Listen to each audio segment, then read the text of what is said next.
Any mention? May I please, Your Lordship? I beg to mention item number 30, Lordship. Number? 30, Lordship. 30. 30, yes, Lordship. Where's Mr. P.T. Sangha? So he's in hospital. He's in hospital? No, What happened to him? His son is not well, Lordship. Oh. After 2 weeks? Yes, Lordship. Objection. Yes. May I please, Your Lordship? Your Lordship, I beg to mention item number 25, Your Lordship. Your Lordship, let this Why? item may come up. What's the matter about? This one is with regards to the salary, Your Lordship. Why are you joining in? No, School teacher matter? yes. Yes, Your Lordship. Okay, yes.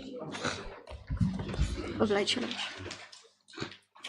May I please, Your Lordship? Your Lordship, I beg to mention item number 29. No objection, Your Lordship. Why? Your Lordship, due to some personal difficulty, Your Lordship. The request also 2 weeks, yes. Much obliged, Lordship. Yes. Lordship, I beg to mention item number 22. 2 week time may be given. You're for the respondent or petitioner? Petitioner. With Mr. Paul? Yes, Your Lordship. I'm for the state respondents. Yeah, objections? No, my lord. I'm appearing here on behalf of Mr. Karwan Long, my lord. Okay. Oblige. Yes. Please, Lordship. I beg to mention item number 28, my lord. Lordship, I pray for 2 weeks' time in this matter. Why? Due to some personal difficulties. Your objection? Private respondents, Your Lordship. No objections. Your Lordship, I'm for the respondent number 1 and 2, Your Lordship. Yeah, objections? No one wants to do cases. Anyway. Yes. Yes. Highly oblige. Oblige, Your Lordship. Yes. My lord, in this matter, WPC number 3 of 2025, item number 15, my lord, there is an urgency, my lord, because the petitioner has been removed from the... Which item? Item number 15, my lord. Hearing? It's not fixed for hearing, it's fixed for order, so I would... When a matter calls called out, you say what you have to say. My lord, but my only difficulty is that, my lord, I want to file a miscase, my lord, in this matter, so I make a mention to file a miscase, my lord. Today? Yes, my lord. Okay, you file it. Highly obliged, my lord. Yes. My Lord, I beg to mention item number 31. Number? 31. Samit Chandakar. On whose behalf? BDEPS. You No have... objection. Okay. Lordship. Lordship, I'd like to make a mention for item 23, Lordship. 2 weeks' time, Lordship. Where's Dr. Mozika? Oh, he's on next. Yeah, objection? No, Your Lordship. Okay, yes. Highly obliged. No. Item number 1.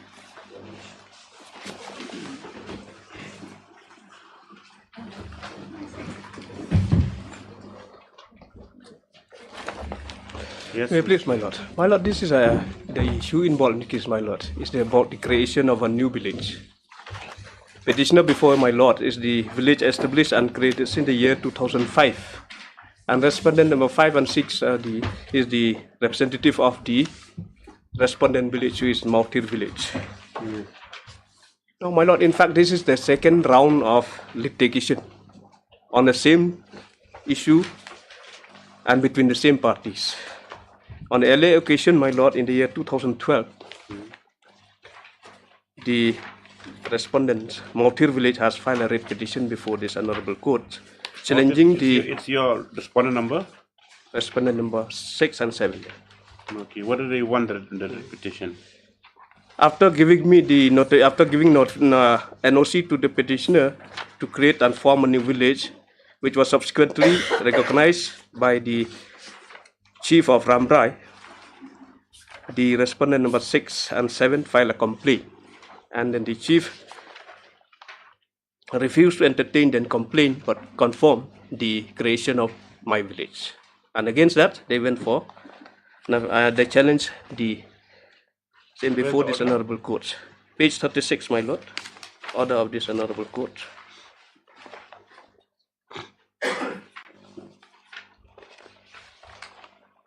Yes.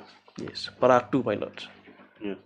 It is an admitted fact that both the parties, that the respondent number 2 and 6, Eva Rambrai, is the competent authority to recognize the formation of a new village. On so and so, the 19 villages of Mautir village submitted an application for creation of a new village and Sodar of Mautir village. On 6/8/2005, Sri P. Sri so and so Sodar of Mautir village issued no objection for creation of a new village called Nongkandang village. Later on, 5 villagers out of 19 villagers filed an application before dated so and so to the Sodar and Secretary of Mautir, praying for allowing them to withdraw the said applications. Now, I may take my script to page to para 5, my lord, by which this honorable court has disposed of the petition. This writ petition is disposed. They the petitioner, respondent number 3. Respondent number 3 is the same. Respondent number 3 is same. And so what happened after that? Respondent number 3 is the petitioner. File a application before the respondent number 3 for taking a decision What on happened this. after that? Yes. Against this, the petitioner preferred a writ appeals, my lord. Then what Page happened? 39. The division bench of this honorable court, after hearing the party, was pleased to direct both the party to appear before the chief of Rambrai, and with a direction to the chief of Rambrai to dispose their petition within. Then what happened after that? Then, following the division bench order, the petitioner filed their written representation What do you agreed before. with now, presently? The thing is that the recognition stands. Yes. What do you agreed with? No, right my agreement is my lord. After the division bench order, I went to the CM of Rambrai. We filed our representation, and then subsequently the opposite party, the respondent, also filed their representation. And then, my lord, so without hearing us, the chief, the CM of Rambrai, has disposed of the Where representation. the order? I was in the order dated annexure 15, page 64.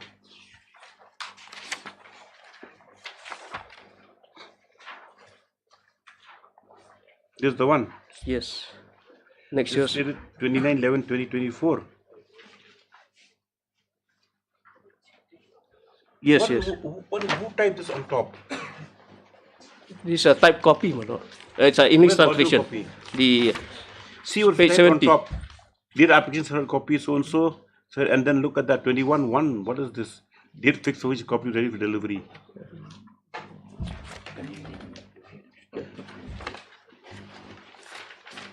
page 70, my lord. The order. What's annexure 15 then? Annexure 15 is a translation of the impinged order. Impinged order is a page 70. As it was given, you've typed it out. Yes. Okay, then what happened? The operative card of the order is at page 69, my lord.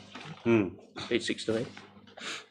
69 is subpara 14. The office of the same did not receive any request or representation, but after 2 months and 8 days from the date So of you mean to say after 2014, the matter was taken after 10 years?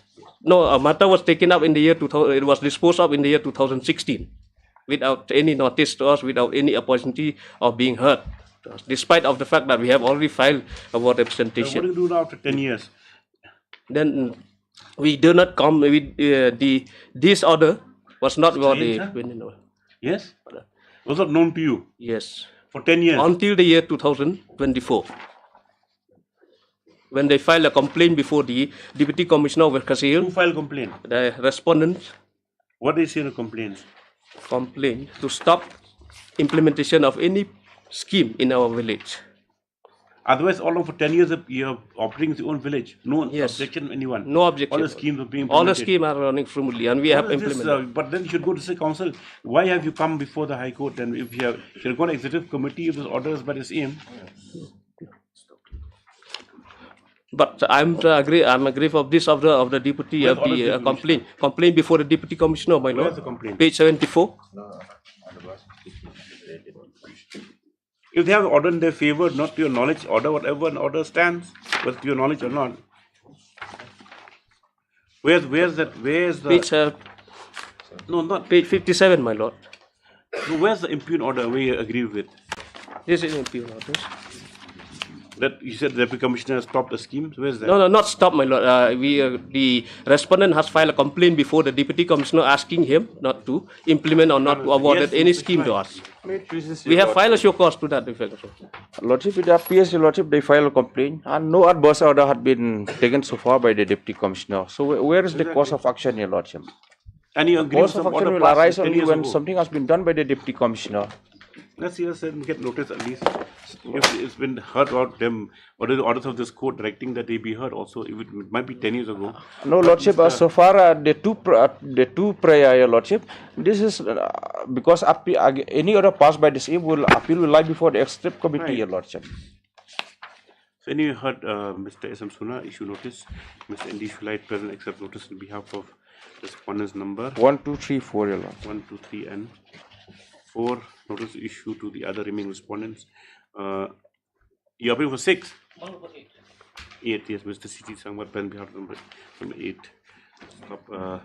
Self-esteem is 3 days. 3, 4, 5. Stop.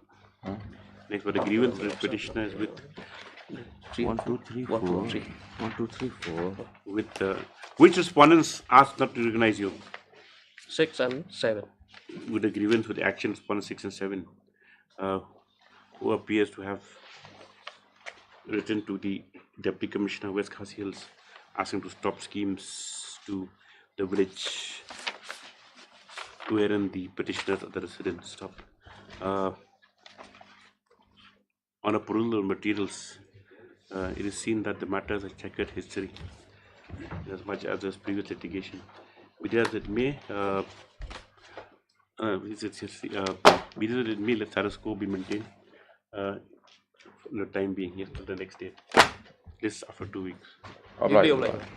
I'm just passing the orders for the schemes, so the beneficial scheme won't be, the villages will be affected with your fights and all, yes. Item number 2.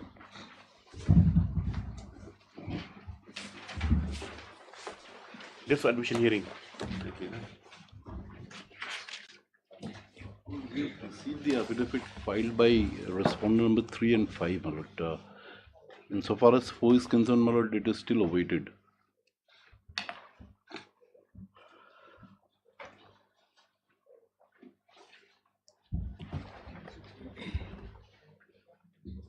Yes, what do you want now? My lord, I'll pay for some time to file my rejoinder to the affidavit filed by 3 and 5. Yes, I place my lord 2 weeks time for rejoinder after it's filed by response 1, 2, 3, and 5. Stop. None appears to have respondent number 4. Just after 2 weeks yes, for rejoinder. Item number 3.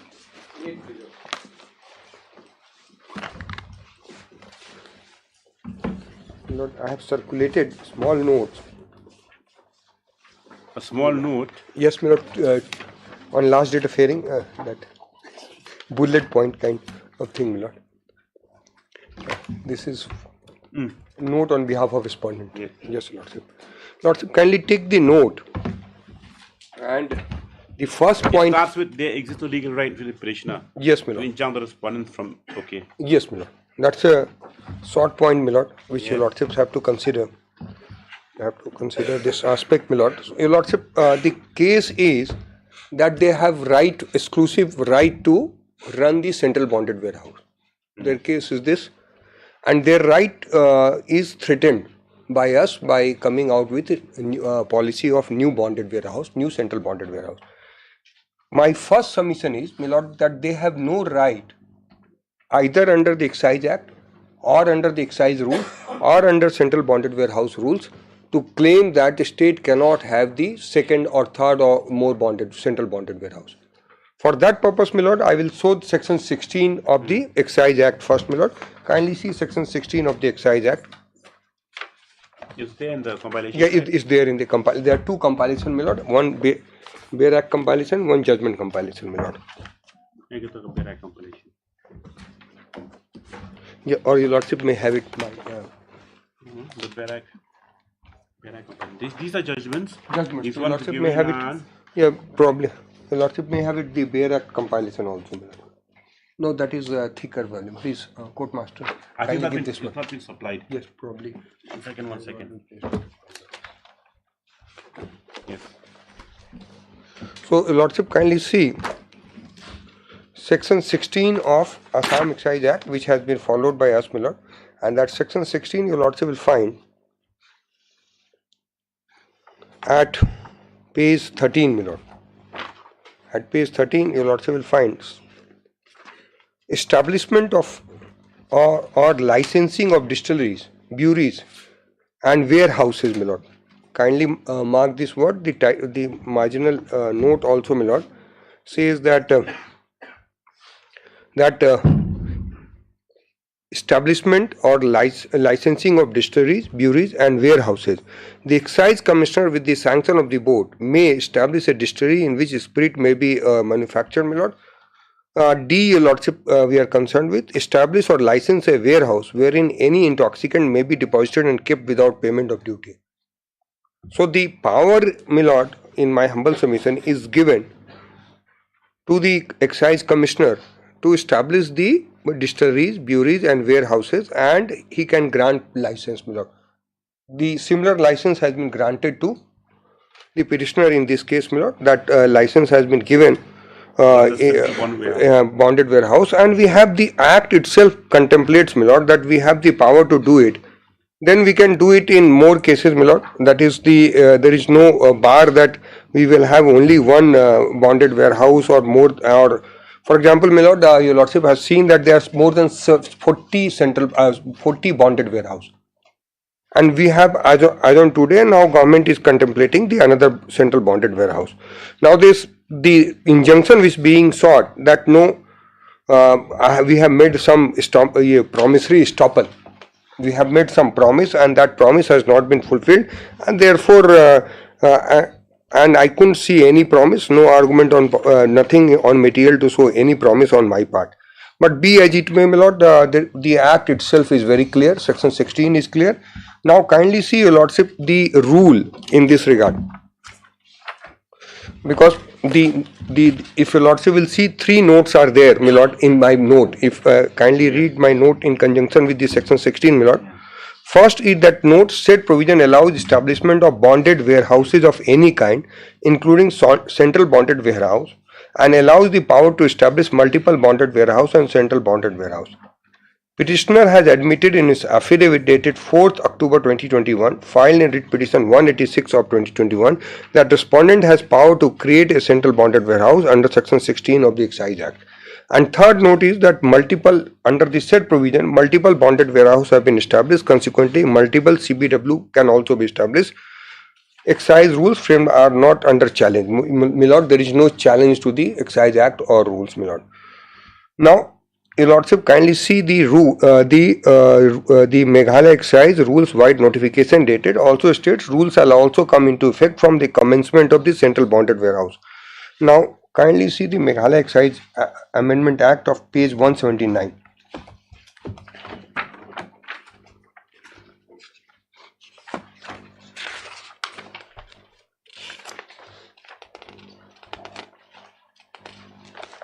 Yeah. And Meghalaya Excise Act, my lord, is very clear in its the amendment. This act may be called Meghalaya Excise Amendment Act 1995, my lord. Now we are concerned with the latest amendment, and that amendment your lordship will find, because under this amendment also your lordship will find there is no bar as such. 95 amendment, the latest 1995 amendment, my lord. Sorry, this is the 95 amendment. The latest amendment is, talking about. yes, my lord. Act is then your lordship will place that amendment 175 to 1. I'll place that it is part of the writ petition, my lord. It is page 79. Yes, my lord. Thank you, Mr. Mishra. Yes, grateful, my lord.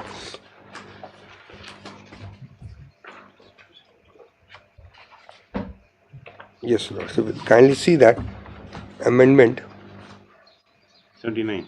Yes. 79. 79. Annexure 7. Annexure 7 at page 79 of writ petition, my lord. Compilation probably, my lord, easier because it should be, yes, my lord, 202, I think, 271. 271. 271. Last two pages. Yes, last 271. Then that compilation is not given to us, my lord. They've given to us. I've given 271, my lord. Kindly see 271. yes, Now, your lordship will kindly see this rule may be called. For a second, I'm sorry, just for a second, if your lordship, let me say. yes, My lord, the compilation that learned Advocate General is referring, I don't have that compilation, so I will have to refer from the rate only. yes. No, only for the convenience of the court is given it. Yes. Dr. Mojika already has a copy in his possession. Yes. Doesn't matter because it's all the same. Same. So provision is same, my lord. Now, your lordship will see the 2 page 271, which is corresponding page at 79 of the writ petition, my lord. This rule may be called Meghalaya Excise Amendment Rules 2020. They shall come into effect from commencement of central bonded warehouses, my lord. Kindly mark this line: central bonded warehouses, not warehouse. Yes. In principle, Rule 3, in sub Rule 2, for the word bonded warehouse, the word central bonded warehouse shall be substituted, my lord. So, in the language itself, my lord, that bonded warehouse, and then 4A. Yes. It says, my lord, that the in principle rule, Rule 3, sub Rule 2 for the word bonded warehouse, central bonded warehouse. In principle, Rule 4, in Rule 4 for the word bonded warehouse and central bonded warehouse will be substituted. Now, my lord, in principle, Rule 4 for existing Rule 4A, the following shall be central bonded warehouse shall apply for import permit, legal, etc. My lord, that is not concerned, my lord. That the rule, my submission is that it does not say that there will be only one bonded warehouse, one central bonded warehouse, my lord. But it says in the principal rules. So yes, my lord. You just come to 3. Yes, my lord. Amend Rule 4. Yes, my lord. In the principal rules, in Rule 4, in clause 4, for the word bonded warehouse, the word central bonded warehouse. Because it's singular. The word, because whenever we use singular, that means bonded warehouse means central bonded warehouse. Then one means that when we use the expression singular, it is construed as plural also. For example, bonded warehouse, we have used the word bonded warehouse, my lord, and we have got 40 vendor out, 40 bonded warehouse. So the singular also includes plural, my lord. In General Clauses Act also it is there. And therefore it is not only one, and that I will show from that in designated area when I come to that part, my lord. And if your lordship, I have already shown that the rule itself says, my lord, if your lordship will say that it shall come into effect from the commencement of central bonded warehouses, my lord. Yes. And that, so therefore singular and plural, because the use whenever singular is there, it's not that there will be only one exclusive monopoly. That kind of expression has not been used, my lord. So therefore it cannot be inferred. And then your lordship will see the rule, that Rule 44 of Central Excise Bonded Warehouse Rules, that your lordship will find at page 200, my lord.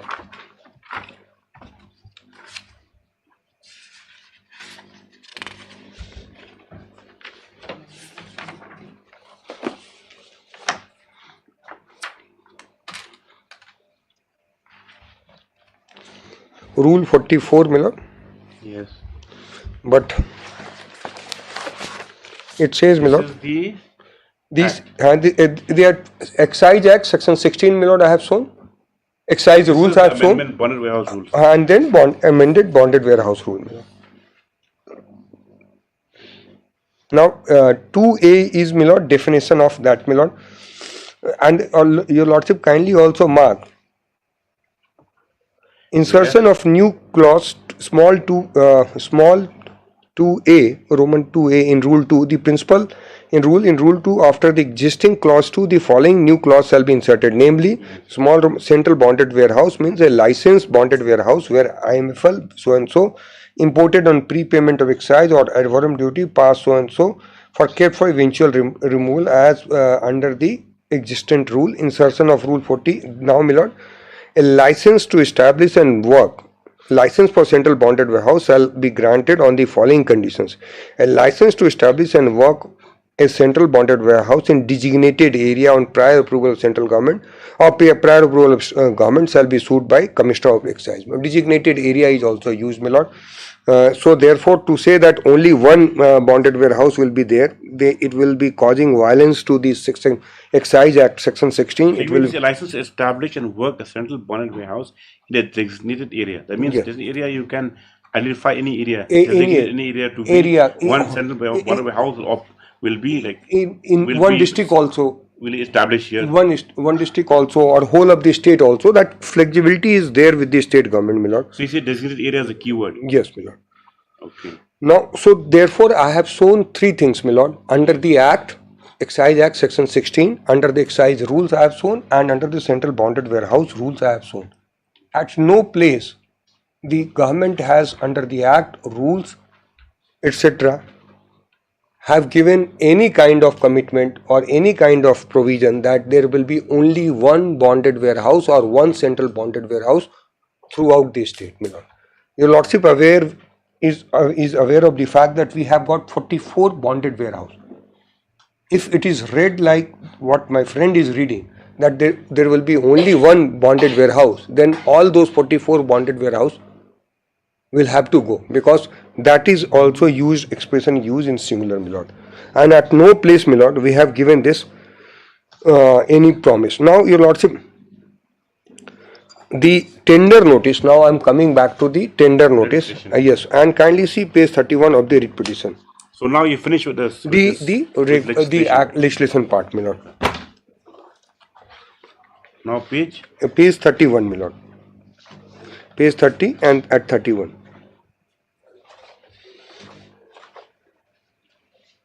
Yes. The notice inviting tender, my lord, page 31. Yes. Yes. The notice inviting a tender is issued for operating a central bonded warehouse for supply of IMFL, beer, wine, etc. to all bonded warehouses located in the state of Meghalaya on procurement of so and so. And your lordship will see the last 4 lines. As fixed by the government from time to time in accordance with provisions of Meghalaya excise rules, as adapted and amended from time to time by Government of Meghalaya and Meghalaya bonded warehouse rules, as adapted and amended from time to time by Government of Meghalaya. So the tender notice itself says that the tender is in terms of these excise rules, bonded warehouse rules, which are in vogue on the date of tender or amended time to time.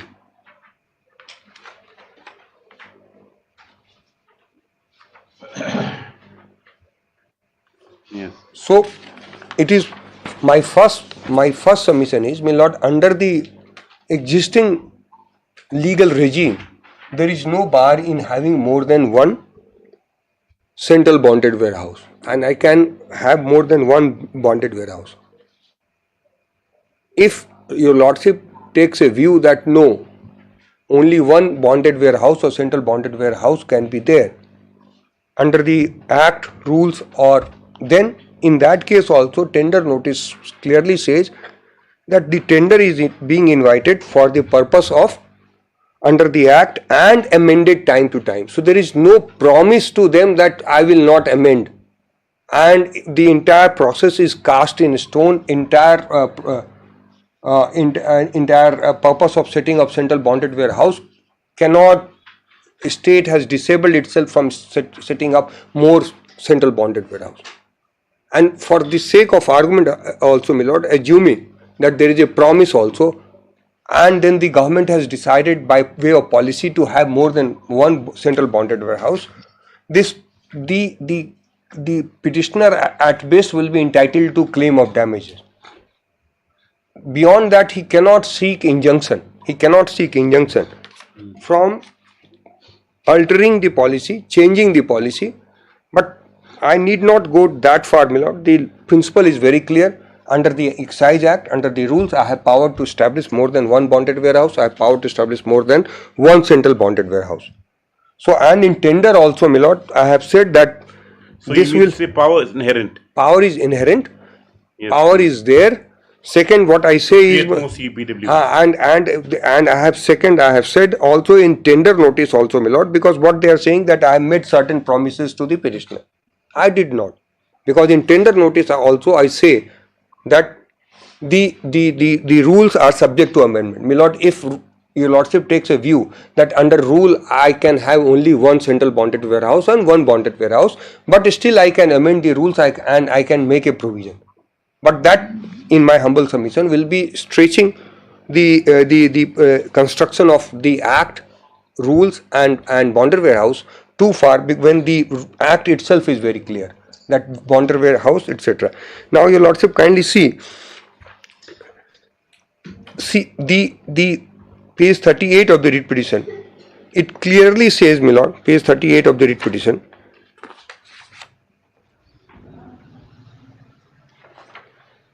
I have shown the tender, now, my lord, I am showing the license, my lord. License conditions, my lord, and if your lordship will see recital itself, it shall be required, the second paragraph at page 38, it shall be required of the holder of this license as condition of its remaining in force, he shall duly and faithfully perform and abide by following conditions and by the provisions of Meghalaya Excise Act in 2010 as adapted by Meghalaya, as amended from time to time, and by all notifications and rules which have been or which may from time to time published. So I have said that. So you say even a license open-ended? A license open-ended. Okay. The recital itself is very clear, my lord. I am grateful, my lord. That is my submission. That there is no embargo. There is no embargo in the license. All notifications and rules which have been or from time to time published or may be under this rule and amenable, my lord. So this embargo is very clear, my lord. And such rules, my lord. Now kindly see the condition number 19, my lord, at page 40.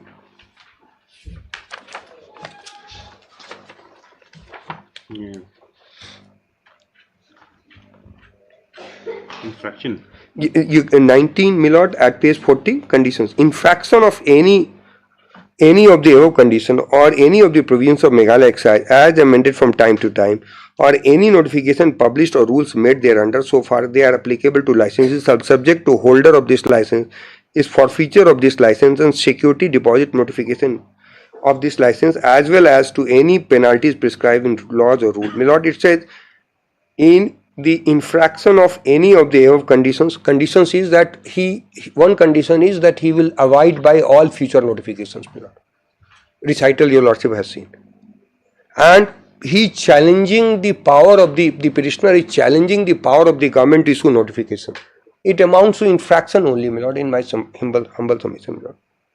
And by challenging it, by challenging because he has in the license there is in license his petitioner says. So he's stopped even from so, even the interpretation of whether it's infraction or not. No, first is, my lord, what I am trying to say is that the petitioner has agreed to the license conditions that notifications he will be bound by the notifications issued by. I get a submission. And second, what I am submitting, my lord, that when he says and agrees to this license condition, yes, is it open for him to turn around and say no? I will challenge the license. I am beneficiary of this license, my lord, and I have benefited. I have agreed with these conditions with my open eyes, my lord. If tomorrow the parties are permitted, my lord, before your lordship to challenge the conditions which they have agreed and they have benefited under the license, saying that no, the government has no power to issue further notification under the Excise Act rules. That, in my humble submission, would amount to infraction only, my lord. One clause your lordship may kindly see, condition 18 at page 40 again, same page, my lord. Yes. No compensation? Yes, my lord. Shall not be entitled to any compensation for cancellation of his license and abolition of central bonded warehouse as a result of any policy of government or any other reasons. So, if the government takes a call, my lord, tomorrow that we do not want to have the central bonded warehouse,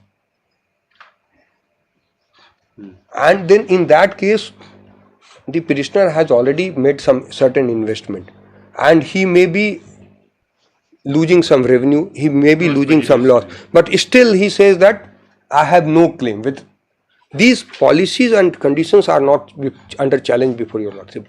Okay.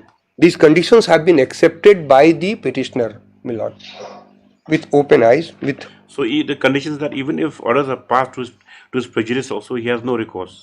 The question which falls for your lordship, the orders are passed by the state government saying that I will close down the central bonded ware. Yes. I challenge that decision saying that it is against Article 14. That is always available, arbitrary action, etc. But if the government justifies or shows that it is for region and it has got some nexus for doing it, then possibly, my lord, his recourse is only available under Article 14, not beyond that, my lord. But the question which falls for your lordship's consideration is that he has accepted these conditions. There is no challenge to these conditions in the writ petition, my lord. It's an unequal bargain. Now the question is, now, my lord, every bargain against the state government is always unequal, my lord. Your lordship is familiar with this argument. Yes. I am grateful to learned senior advocate when he says that it is unequal bargain. That state has... There's another word that's used commonly before, illegal gain and wrongful bargain. So like, which one is it? Illegal gain per state and wrongful bargain? My lord, there are decisions on the point, on the unequal bargain and its effect. There are decisions on almost all issues. Yes, almost on all issues, my lord. There is an unequal bargain. That bargain I happily accept. I do it and I follow it. I don't challenge it, and I say, in entire understanding of my writ petition and pleading, there has to be some challenge of these unequal bargaining policies, my lord. Every person, if allowed to say that no, there is an tomorrow when I come out with the argument, you say it is a case of unequal bargain, and there is no whisper of or challenge of this condition, which was you agree, assuming do you agree that it's an unequal bargain? For this, without assuming, without admitting, my lord, that I assuming without admitting. Yes, assuming without admitting, my lord, and I say that is not. This is my alternative submission, my lord. This is my alternative submission. What my friend, my learned senior counsel is saying is an unequal. I just said that. I am digressing from my script. Senior set a cat among the pigeons. So now, if your lordship will see, there is no the license conditions are sacrosanct. There is no challenge to those license conditions. Either the license conditions will survive or the prayer of the petitioner will survive. My lord, kindly see the prayer. What is the prayer of the petitioner? Just not to create. Yes, there is no prayer, my lord. There is nothing. And once you accept those conditions and say that no, I will, I will pick those clauses which suits me, and I will not which does not suit me, my lord. That is a pick and choose, which is always available to the private party, not to the central government or state government, my lord. Now, kindly see, I have pointed out 3 conditions of the license, my lord. First, I will summarize. First, my lord, the first condition is recital says that it is subject to modifications and notifications, my lord. This is my first point, 3.1 in my note, my lord. I have said, abide by all notifications, rules which may be published, made thereunder. Then condition number 19 would be bound by notification framed, my lord, and condition number 18, my lord, subject to policy change and no right as a result of such change, my lord. And the reason, my lord, is because in these excise matters, the scope of interference or scope of judicial review, your lordship has maintained a restraint in excise matters in a matter relating to right to trade in liquor, my lord. And this policy has been consistently followed by your lordship and by the Honorable Supreme Court in number of judgments, my lord. And for that, my lord, I cite 2 judgments, my lord. 1975, 1 SEC, 737, my lord.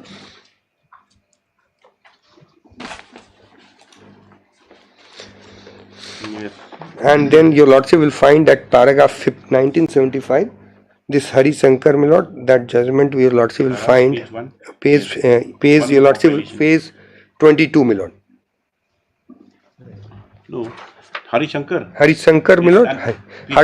Para 53, my lord, at page 22. in my note also, my lord, I have said so, paragraph 53, my lord. Yes.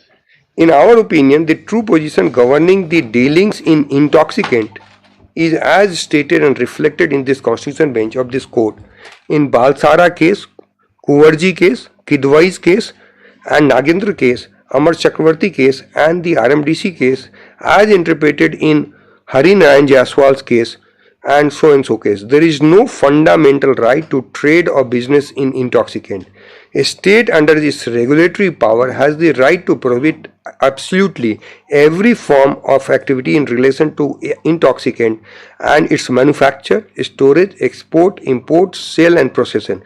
In all their manifestations, these rights are vested in the state, and indeed without even such vesting there can be no effective regulation of various forms of activities in relation to intoxicant. Lord, the point which I was trying to emphasize is that, my lord, in any other form of trade, the private citizen has got more latitude. So far as the trade in intoxicant is concerned, my lord, the absolute repository or power is with the state government, my lord, because it clearly says that there is no fundamental right to do trade or business in intoxicant. Yes. The state under regulatory power has the right to prohibit absolutely every form of activity in relation to intoxicant, its manufacture, storage, export, import, sale and possession. In all their manifestations, these rights are vested in state, and indeed without such vesting there can be no effective regulation of various forms of activity in relation to intoxicant, my lord. And then, my lord, kindly turn over to 1995 1 SCC 575 and the relevant paragraph, my lord, will find at page 60. This is the summary. This is a constitution bench judgment, my lord. Page 62. This is Khode. Yes, Khode, my lord. This is the landmark judgment, my lord.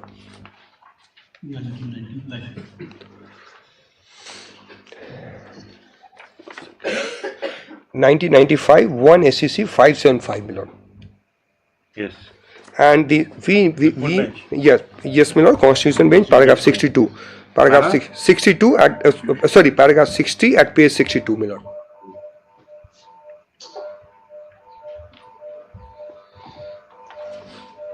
We may now summarize the law on the subject as culled from the aforesaid decisions, my lord. Yes. Page 62, paragraph 60, my lord. Right protected by Article 19 are not absolute but qualified. The qualification as stated in clause 2 to 6 of Article 19. The fundamental rights guaranteed under 19(1)(a) to G are therefore to be read along with the said qualification.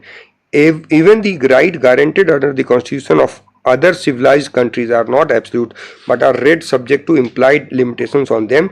Those implied limitations are made explicit by clause 2 to 6 of Article 19 of our Constitution. Right to practice any profession or to carry on any occupation, trade or business does not extend to practicing a profession or carrying on occupation, trade or business which is inherently vicious and pernicious and is condemned by all civilized societies. It does not entitle citizens to carry on trade or business in activities which are immoral and criminal act and in article of or good which are obnoxious and injurious to health, safety and welfare of the general public, that is res extra commercium, outside commerce. There cannot be any business in crime. Potable liquor as a beverage is an intoxicating and depressant drink which is dangerous and injurious to health and is therefore an article which is res extra commercium, being inherently harmful. A citizen has therefore no fundamental right to trade or business in liquor. Hence, the trade or business of liquor can be completely prohibited.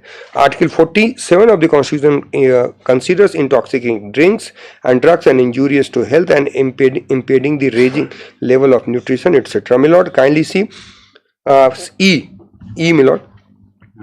For the same reason, the state can create a monopoly either in itself or in the agency created by it or for manufacture, possession, sale and distribution of the liquor as a beverage and also sell the license to citizens for said purpose by charging fee, my lord. So the state has complete say, my lord, whether it can create monopoly, it can sell licenses to its citizens, my lord, and therefore this power of the state in potable liquor cannot be interfered on behalf of the petitioner, saying that it is a violation of his right to trade under Article 19(1)(g) and Article... On the same benchmark as other cases? Yes, my lord. That the benchmark for so far as potable liquor is concerned, it is completely different, my lord. The state has greater latitude so far as potable liquor is concerned, and that is why, my lord, kindly see E for F, my lord. For the same reason, state can impose, for the same reason again, state can impose limitations and restrictions on trade or business in potable liquor as a beverage, which restrictions are in nature of... No matter how arbitrary the decision is, it can't be tested. Your lordship has found... No, I am not going to that extent, my lord. What I am trying to say is this, that if the state has permitted the license or granted license for potable liquor, your lordship will test whether there is a discrimination or arbitrariness in the action or not. To that extent only, my lord. That yes, to that extent. I think this whole petition is confined to that only. So the test of arbitrariness. So now, so test, now what I say, my lord, my submission is that test of arbitrariness has got different standards. Okay. Different standards. So far, point, yes. Yes. So far as the potable liquor is concerned, my lord, your lordship has always maintained restraint in also in intoxicant.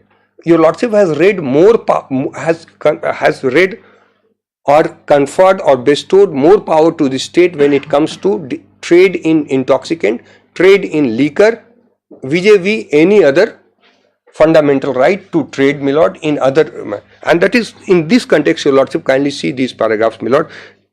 For the E, my lord, for the same reason, state can create a monopoly either in itself or the agency created by it to manufacture, possession, and sale and distribution or liquor as a beverage, and also sell the license to citizens for said purpose for charging fee. So I can do it, my lord. This can be done under the 19(6) or even otherwise. For the same reason, again, a state can impose limitation and restriction on trade or business in potable liquor as a beverage, which restrictions are in nature different than from those imposed on trade and, your lordship, kindly mark this line, those imposed on trade and business in legitimate activities and goods and articles which are res extra commercial. That is the distinction which I was trying to point out, my lord. In the rule of law, my lord, nobody is above the law, my lord. Everybody has to go. The restrictions and limitations on trade or business in potable liquor can again both under Article 19(6) or otherwise.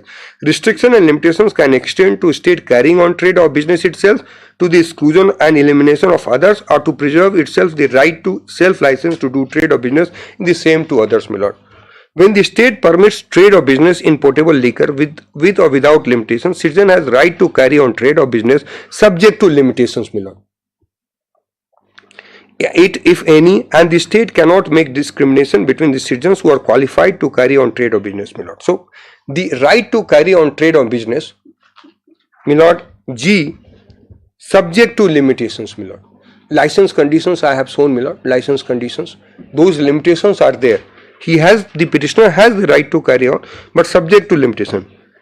H, my lord, state can adopt any mode of selling the license for trade or business with a view to maximize its revenue so long as method adopted is not discriminatory, my lord. If I am inviting more central bonded warehouse, it is not a discriminatory measure, my lord. State can carry on business in potable liquor, notwithstanding and can intoxicate. Article 14 enjoins the provision. A state carries on such business does not so restrict so and so, my lord. So the Constitution bench, my lord, has already laid down the contours, and contours clearly show that there is a greater latitude, greater power so far as the business of the liquor is concerned, my lord.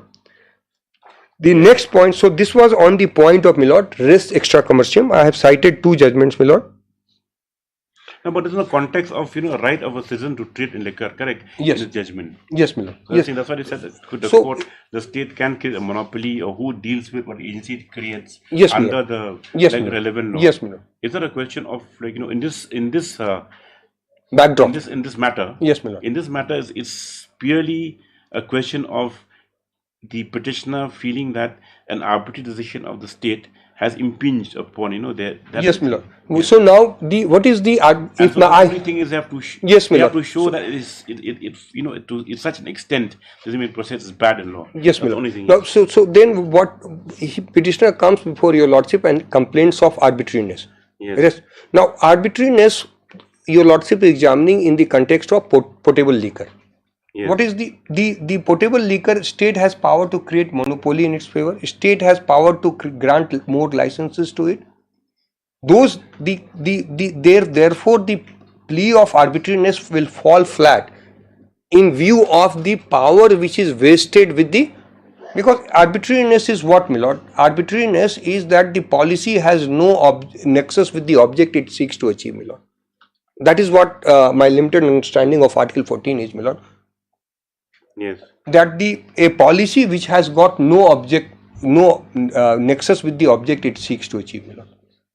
And therefore, when it comes to revenue matters, my lord, when it comes to the potable matters, my lord, your lordship has always maintained a restraint, because we as a lawyer and courts have got certain inherent limitations in going into the economic matters, my lord. And the beautiful judgment on this point is, my lord, this Archic Garg versus Union of India, 1981, 4 SCC 675. My lord, kindly see this, because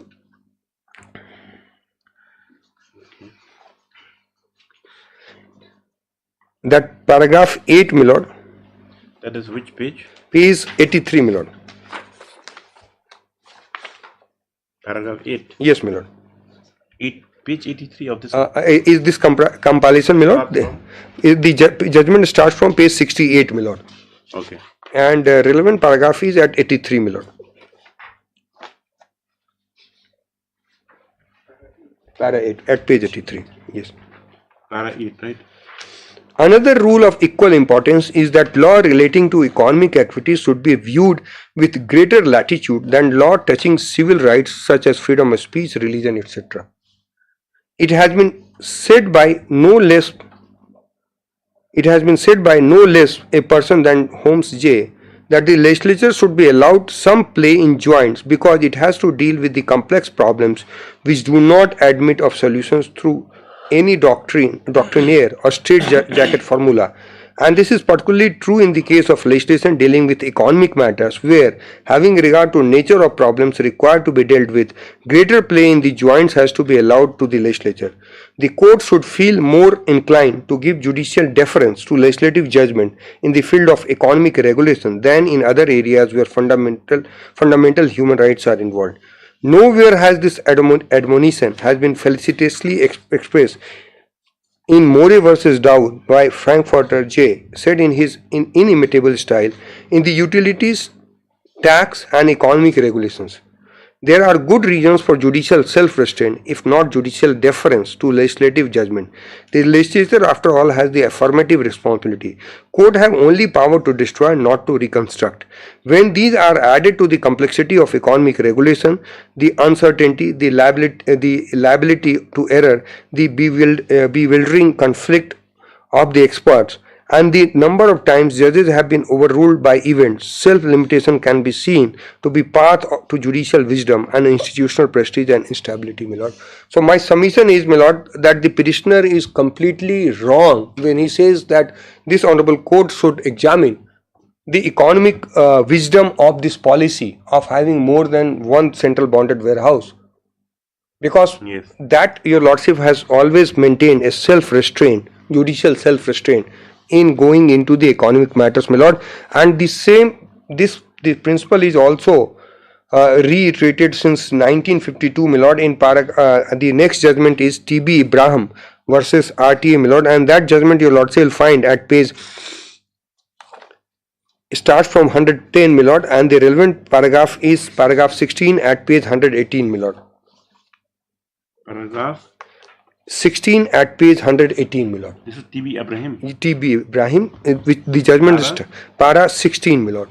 16. Yes, my lord. In my note, I have indicated the paragraph, my lord. It's also Constitution Bench. Yes, my Constitution Bench, my lord.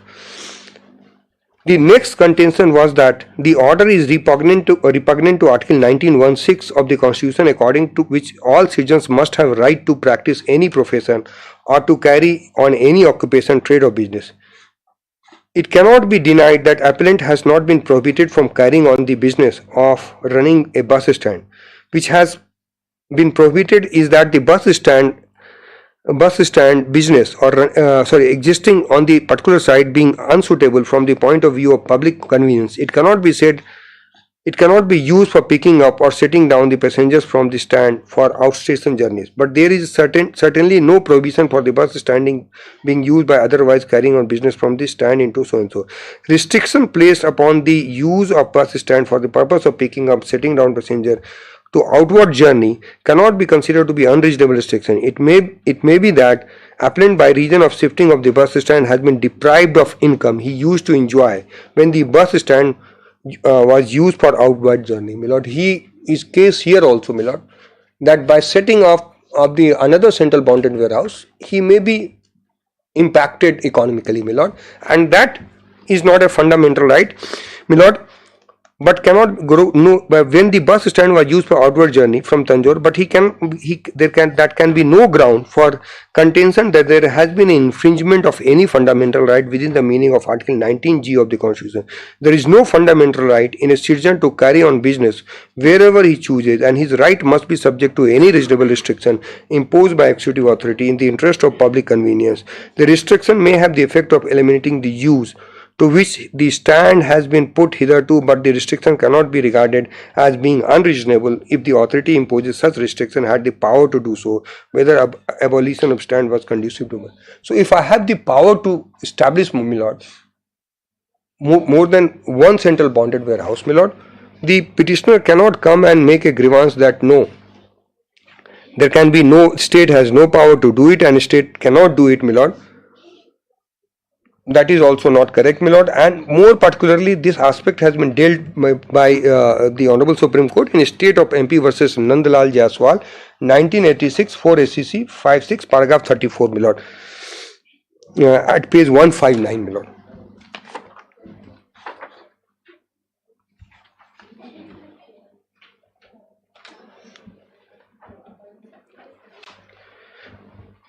But 34, my lord, page 159. But while considering the applicability of Article 14 in such a case, we must bear in mind that having regard to nature of trade or business, the court would be slow to interfere with the policy laid down by state government for grant of license for manufacture and sale of liquor. The court would, in view of the inherently pernicious nature of commodity, allow a large measure of latitude to state government in determining its policy of regulating, manufacturing and trade in liquor. Moreover, the grant of license for manufacture and sale of liquor would essentially be a matter of economic policy, where the court would hesitate to intervene and strike down that the state government has done unless unless it appears to be plainly arbitrary, irrational or malified. My lord, the parameters is this. We had occasion to consider the scope of interference by the court under Article 14 while dealing with the law relating to economic activities in R.K. Garg versus Union of India. We pointed out in that case law relating to economic activities should be viewed with greater latitude than laws touching civil rights such as freedom of speech, religion, etc. We observe that legislature should be allowed some play in the joints because it has to deal with complex problems which do not admit of solution through the doctrinaire or straitjacket formula. And this is particularly true in cases of legislation dealing with economic matters where having regard to nature of problem with regard to deal with greater place. So this, my lord. Yes. This law, my lord, need not. Quite clear. Yes, quite clear, my lord. Is clear, my lord. Now, after having placed the legal position, my lord, what is being challenged before your lordship is that the decision which government has conveyed to the division bench of this honorable court in other matter, and that decision which has been taken in principle is being questioned. As of today, there is no notification before your lordship. As on today, only the decision which is forming part of the cabinet, the affidavit, is under the challenge, my lord. Now, having regard to the challenge, nature of challenge, I say, my lord, this is also premature. Though on merit, my lord, I have a power under the Act, Excise Act, Central Bonded Warehouse Rules, license, trade under the tender document. Everywhere I have a right to create more bonded warehouse. There is no issue on that.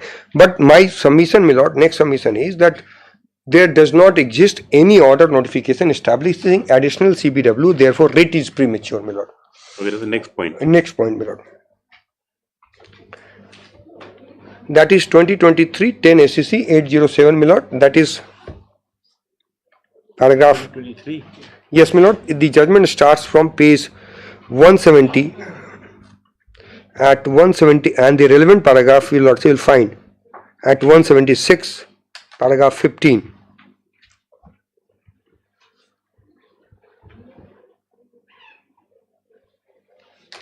$117. 176, my lord, paragraph 15.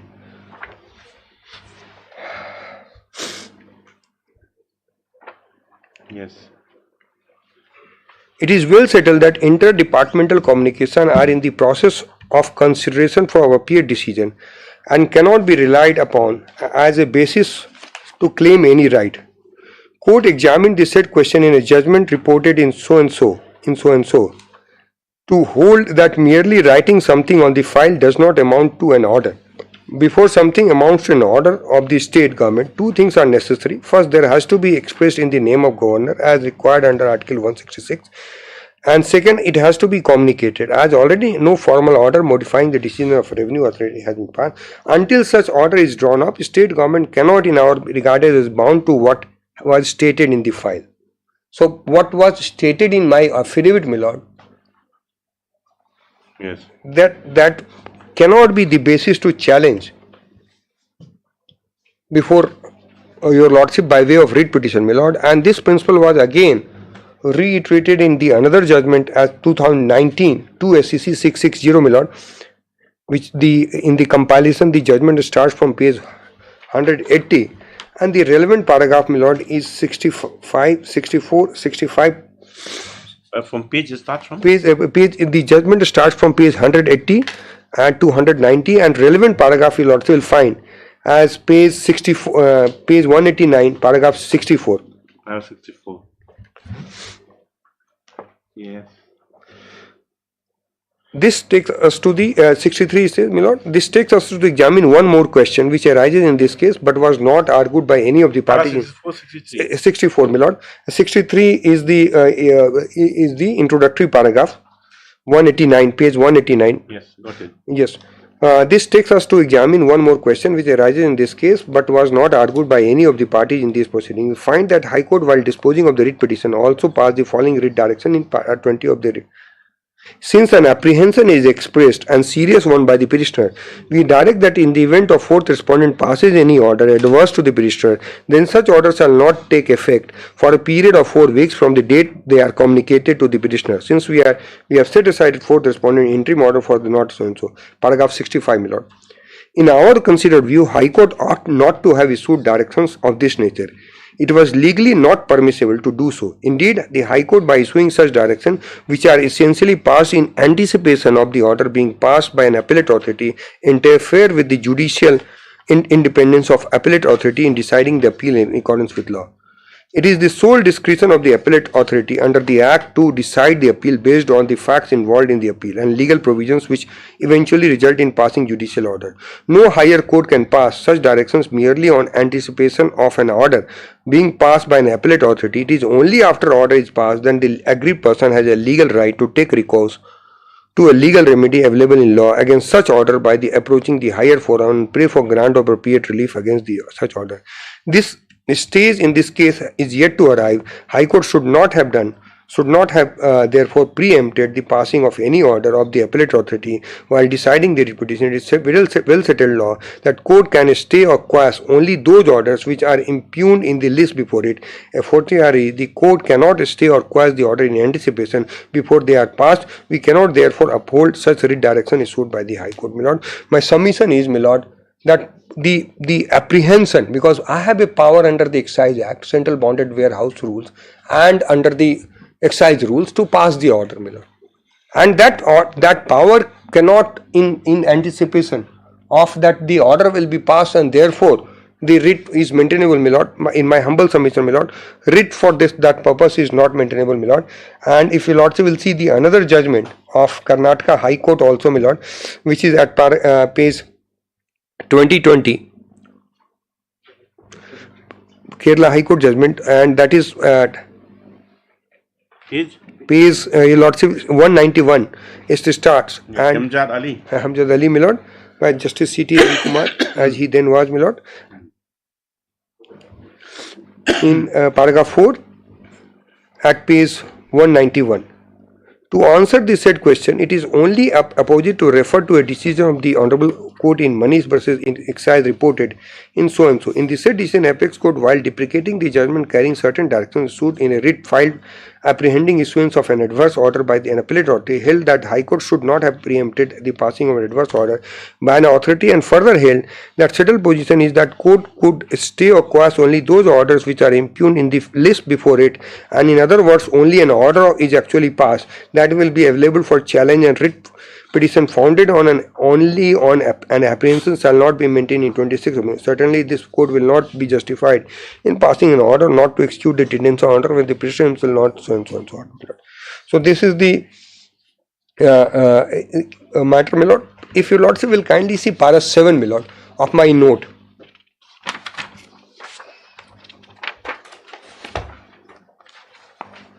Now, your lordship is hearing the matter finally, my lord, in this matter. Yes. So therefore, my lord, the simple point 7.1 is, my lord, challenge in writ petition 186. This point is important. Yes, my lord. Yes. And so. The challenge in this, my lord, kindly see writ petition before pending over Supreme Court or challenge the entire policy of introduction of CBW, and therefore same has material bearing on the present case which concerns the creation of additional CBW. Instead, it is by principle of lis pendens enshrined in section 10 of IPC, my lord. And the judgment is, my lord, paragraph 8, now my point 8 of the note, my lord. No interim relief can be granted unless the main challenge pending before honorable is decided. Interim relief is an auxiliary to the main relief, and where the court is not in position to grant final relief, no interim relief can be passed, my lord. What they are saying is, my lord, that your lordship may grant interim relief pending the They already have interim relief in their favor. They all have interim orders in their favor, you know. They have the interim order of status quo, my lord. That interim order is there, my lord. Their case is, my lord, that the matter should have been referred to division bench. My case is that the matter should not have been, because if the matter is referred to division bench, only division bench has power to grant interim relief and final relief, my lord. Because if the interim relief, if the division bench is competent to hear the matter, only division bench can decide whether interim relief can be granted or final relief can. Because if their contention is accepted that the final relief can be granted by division bench only, then interim. Is that the contention? Because, my lord, what they are saying is that my contention is simple, my lord, that they have no right in act, no right in law, no promise. Right. On apprehension, they cannot. There is no prima facie case, no balance of convenience, no case at all, my lord, for seeking injunction in economic policies or seeking on apprehension, my lord. So my submission is that there is no right, my lord. The second, if they argue, my lord, there is some tinge of or some argument, my lord, that lordship may refer the matter to division bench and confirming the interim order in the mean. In that context, my lord, I have placed these judgments, my lord. If your lordship will see 8 point, the state of Odisha versus Madan Gopal Rungta, my lord, that your lordship will find at page 200 and paragraph 15.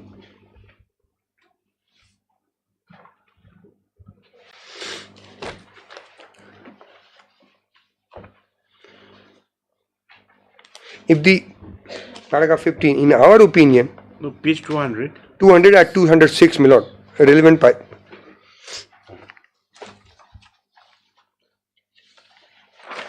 In our opinion, yes, Article 226 cannot be used for the purpose of giving interim relief as the only and final relief on the application, as the High Court has purported to do.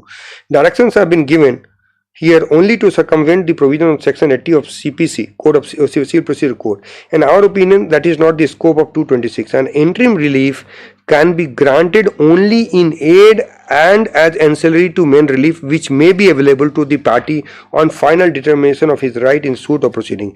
If the court was of the opinion that there was no other convenient or adequate remedy open to the petitioner, it might have proceeded to investigate the case on its merit and come to a conclusion as to whether petitioner succeeded in establishing that there was infringement of any legal right which entitled them to a writ of mandamus or any other direction of like nature, and pending such determination it might have made a suitable interim order for maintaining a status quo ante. But when the court declined to decide on the right of the parties and expressly held that they should be investigated more properly in civil suit, it could not, for the purpose of facilitating the institution of such suit, issue direction in the nature of temporary injunction under Article 226 of the Constitution. In our opinion, language of Article 226 does not permit such an action on the sought ground alone. High Court is and cannot be upheld, my lord. And then this Constitution bench judgment of Bharat Aluminium, my lord, at 207. Yes. This Balco judgment, my lord, Bharat Aluminium judgment, and relevant paragraph is 176 at page 298, my lord. Para 176. Para 176 at 298, my lord. Yes.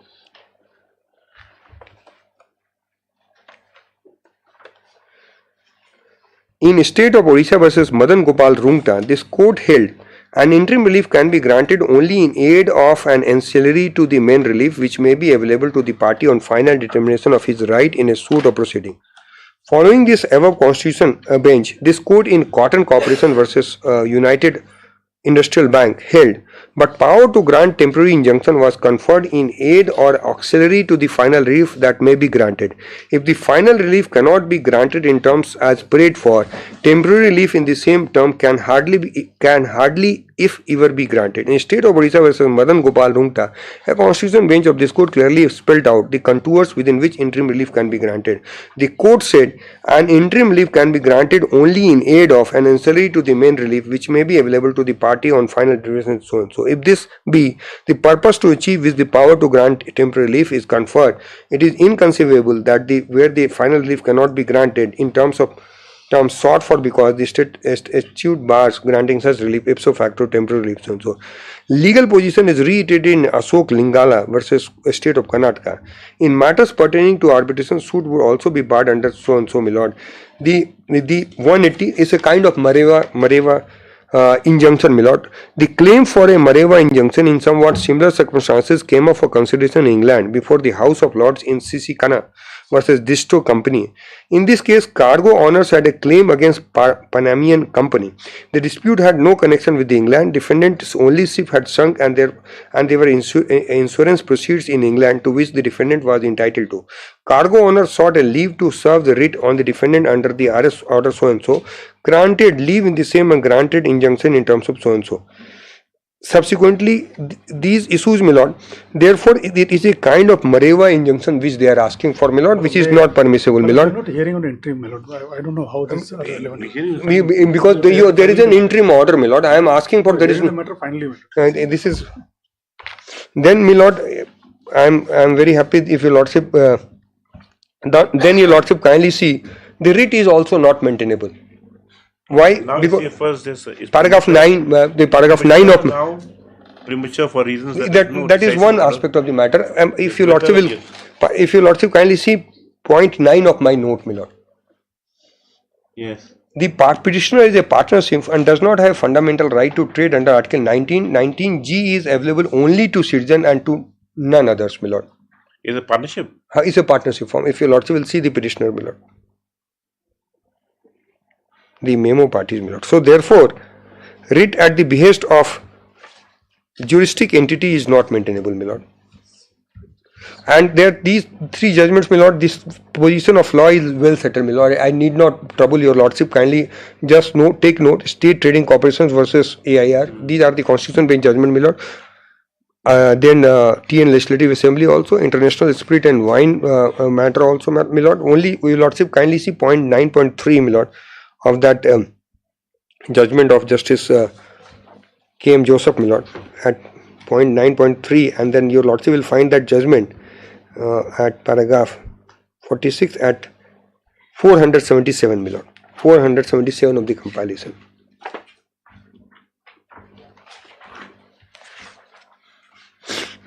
Paragraph 46, my lord. 477. Yes, 477, my lord. Paragraph 46, my lord. Yes. I would not lose Yes. sight of in the facts of the case one dimension in this regard. Appellant is an association of companies.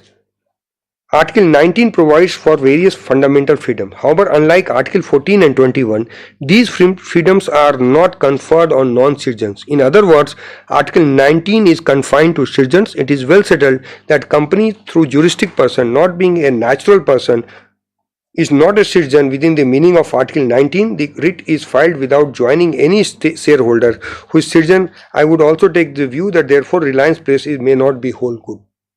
So in this case, my lord, the case is filed on behalf of the partnership firm, my lord, and being a juristic person, my lord, writ is not maintainable. Writ is not maintainable, my lord. If your lordship will see the memo parties for enforcement of Article 19, my lord.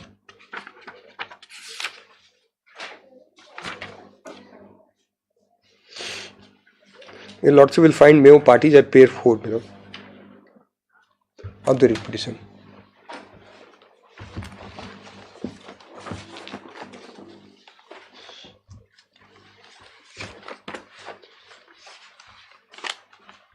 Yes. And it is partnership form. So they do not have right under Article 19 1G, my lord. If your lordship will see this 9.1 also of my note, where I have referred to the Constitution bench judgment, my lord, and the consistent, your lordship may have a look on that judgment also, my lord, because I am saying that Star Trading Corporation, my lord, and the relevant paragraph is paragraph 15 at 370, my lord.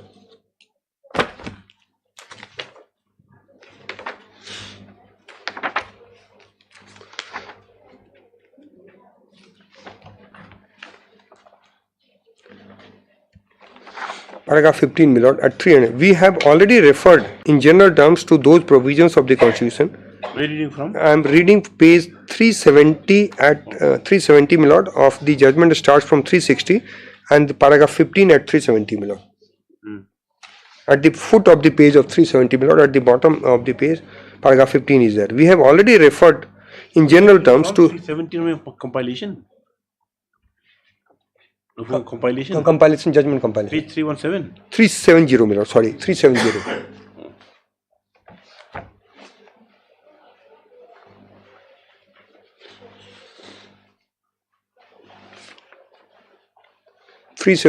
at paragraph 15, my lord. Yes. We have already referred in general terms to those provisions of the Constitution, Part 3, which guarantees certain rights to all persons, and other provisions of the same part of the Constitution relating to fundamental rights available to citizens only. And therefore, it is not necessary to recount all those provisions. It is enough to say that makers of Constitution were fully alive to the distinction between the expression any person and any citizen when the Constitution laid down the freedom contained in Article 19(1) AG as available to all citizens. It deliberately kept out all non-citizens. In that context, non-citizen would include alien artificial persons. In this connection, the following statement of private and national law by so and so, my lord, and kindly see 17, my lord. The question that may be looked at from another point of view, Article 19 lays down that all citizens shall have right to freedom enumerated in A to G. Those freedom, each and all of them, are available to all citizens. Article does not say that those freedoms or only such of them may be appropriated to particular class of citizens. Then, my lord, after dealing with in the middle of the page, my lord, if you lords will see it would be thus appear that makers of the Constitution had altogether left out of consideration juristic person when they enacted Part 2 of the Constitution relating to citizenship and made a clear distinction between person and citizen in Part 3 of the Constitution. Part 3, which proclaimed fundamental right, was very accurately drafted, limiting those rights like freedom of speech, etc., to belonging citizen only, and those more general rights, equality before law, belonging to all persons. In view of what has been said above, it is not necessary for to controversy as to whether there was a citizen of India before the advent of Constitution. It seems to us that we have, so, my lord, these paragraphs are very clear that the juristic person cannot maintain the writ petition for maintaining fundamental right under Article 19(1)(g), my lord. Yes. Now, your lordship may kindly see my point 10 of my note.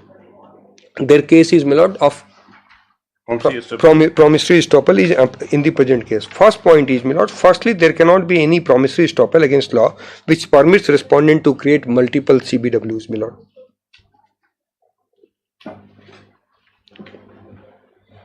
Second, my lord, there is no promise held out by the government. Further notifications and license stipulation detailed above also show that no such promise was made, my lord. 10.3, my lord, reliance upon the notice inviting tender at page 31 of it is misplaced, as the said notice has been issued for establishment of one CBW, and such notice does not prohibit the government for another CBW. My lord, they have pointed out paragraph 30, my lord. And then the judgment on this point is, my lord, 1985 4 SCC 369, my lord, page that Godfrey Phillips, my lord. Okay. And that judgment, your lordship will find, where is that judgment? Just give me that. 489. 489. Yes, my lord. And paragraph 13, which is relevant page, is 507, my lord.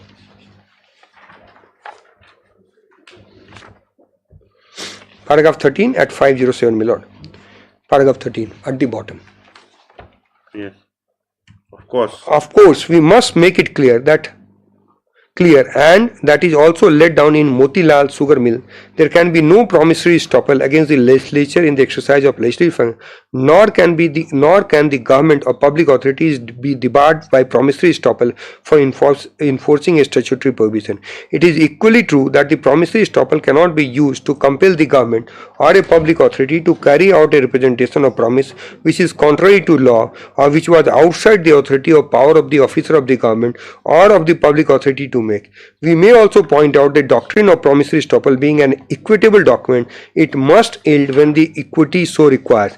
If it can be shown that government or public authority that having regard to the facts as they may be transpired, it would be inequitable to hold the government or public authority to promise or representation made by it, the court would not raise an equity in favor of the person to whom the promise or representation is made and enforce the promise or representation against the government or public.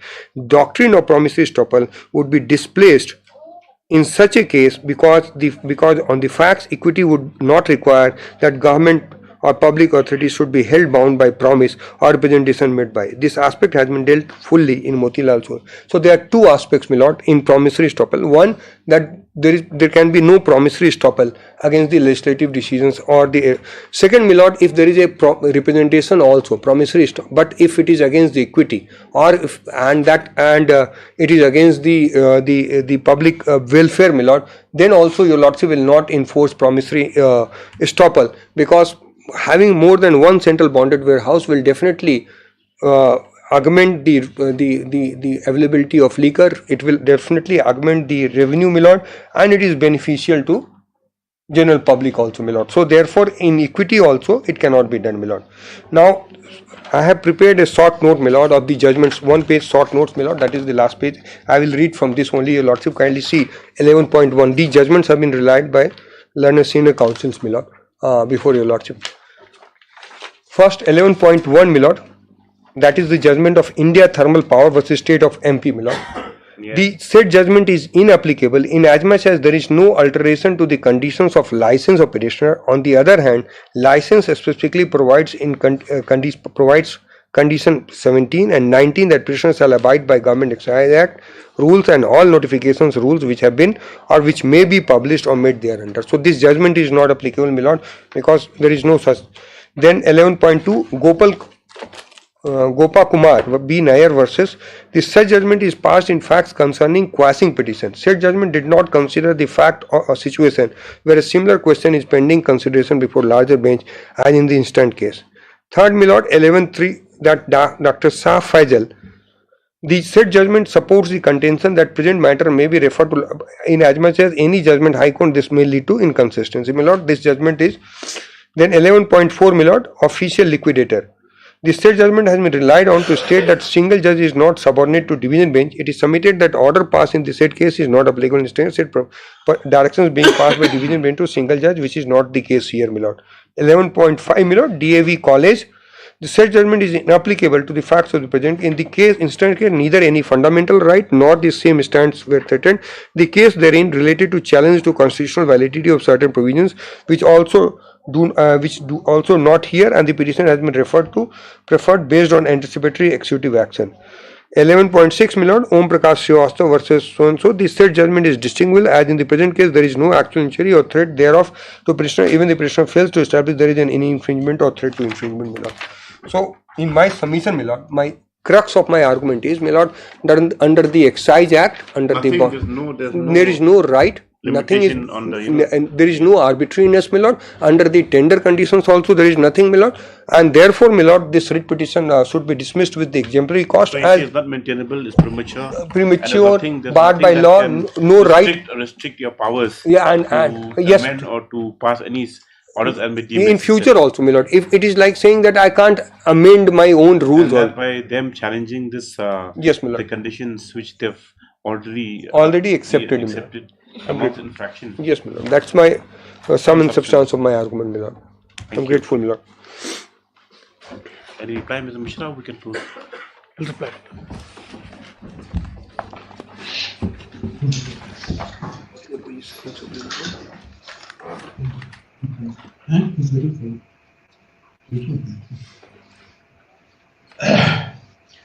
May I repeat your lordship? Yes. Very thoughtful argument, very effective argument has been made by my learned friend. And reply to those arguments which have been made by my learned friend, one by one. The first argument on behalf of the state is that the petitioner does not have any right. Yes. And therefore, the petitioner cannot injunct the state from creating more central bonded warehouses or additional central bonded warehouses. And in that manner, they are referring to their power under 16. Now, if your lordship kindly see section 16 of the Act.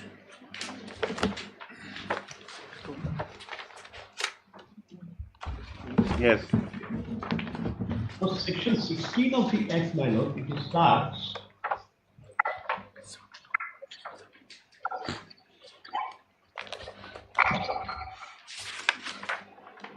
Just a minute.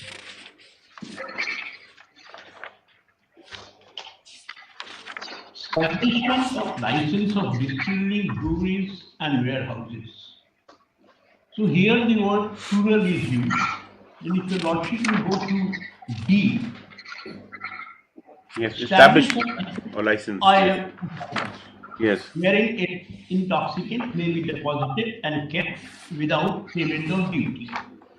I will not dispute the contention of learned Advocate General that in law singular will not include plural. It does. Like female will include male. But that can happen only in law. So that I will not dispute. What I am trying to say is they have power to create one central bonded warehouse. They have power to create multiple central warehouses.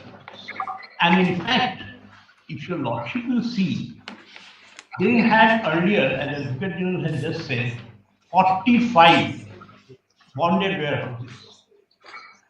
44. 44, correct? 44. 44 is. 41, 40. Anyway, okay. 44. That's not important, yes. It doesn't matter, my lord, because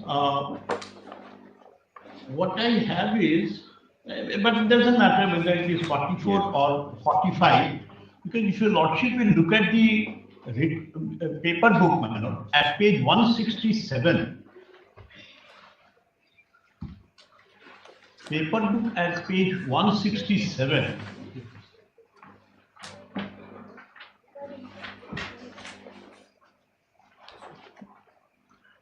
This is the affidavit in opposition that was filed by the state in WPC 180 of 2021. I just want to show, because normally, my lord, I would like to be correct, even in every respect. Of one second. If your lordship have this 167, your lordship will come to paragraph 29, the last paragraph on the page 169, and your lordship will see in place of existing 45. Did your lordship take? No, I think you didn't. Page 160 of the paper book, my lord. I don't have paper book in front of us. We don't have paper book. The thing my lord, is, sorry, writ petition. Writ petition page 167. Okay. It starts with 154, but the relevant is 167. Yes. They have, I'll come to this paragraph again. I don't want to repeat. Yes. But second line, if your lordship will say, Yes. in place of paragraph 29, Yes. second line, place of existing 45. Your lordship got it. 29. Never bond 45. So therefore, I thought I'll stand corrected by what Mr. Advocate General has said, but it is given here 45. And I'll confine, but that is not 45, make a yes. difference. My argument. Yes. So I'll just take. they had, I'm just. they had 45. Bonded warehouse. 45 bonded warehouses Yes. earlier. Then they took a policy decision. The policy decision was that instead of 45 bonded warehouse, we will have one central bonded warehouse. And that policy decision I have referred in my opening argument, my lord. Yes. If your lordship will come to the writ petition at page 166. Yes. 166. Yes. Paragraph 26. 29. 29. Yes, paragraph 29 at page 167. I was just reading this 45. That it is submitted that with the introduction of CBW, it would be easier for the government to exercise, control, and monitor one entity in place of 45 and above. Yes. Now, this was a conscious policy decision, which I can also read, my lord, from paragraph 26 at page 166. 26. Yes. It is submitted that the impugned amendment rules 15-10-2020 is a policy decision. So the rules which were amended were because of the policy decision taken by the state. It is submitted that the impugned amendment rules of 15-10-2020 is a policy decision of the state government and needs towards establishing a central bonded warehouses for augmenting the overall efficiency of the tax collection and augmenting tax revenue. It is submitted that introduction of CBW create a positive effect for each and every player involving in supply chain of the distribution of liquor. It is submitted that the policy decision is beyond any judicial review, as the same is undertaken by the state government after due consideration of various factors and doesn't suffer from any bias of arbitrariness. This policy decision was taken by the government, and then the rules were amended. Now, my lord, the Advocate General has just, I'll come to that, but just giving a reference. Now, Advocate General has said that having more bonded warehouse will be beneficial to all, including the state. We'll get more revenue. Yes. And 2 years back, they had that. So tomorrow, again they will say, no, we made a mistake. We will take a third policy decision and we will bring back CBW. This changing the stand of the government itself speaks that there is vice of arbitrariness which is being caused on extraneous consideration.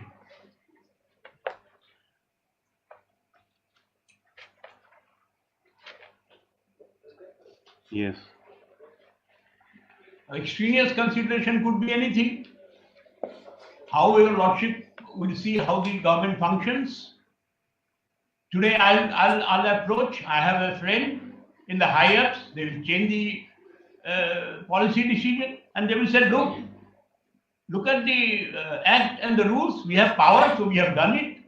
You have power, every power on the under the earth, but can you exercise it at will and arbitrarily? My lord, Article 14 also falls within Part 3 of the Constitution, and Article 14 is a fundamental right, and it strikes, my lord, the arbitrariness. Yes. Your lordship is aware that, my lord, Article 14 will consist of equal protection of law, equality before law. Here comes the discrimination, equality before law. Then equal protection of law. Now, equality before law is the concept which was developed in England, and equal protection of law was developed in America. We adopted both. Yes. It also strikes at the arbitrariness. Your lordship is aware of Menka Gandhi's case on the passport. Yes. The passport was cancelled. Then E.P. Royappa case, my lord, the Chief Secretary of Tamil Nadu.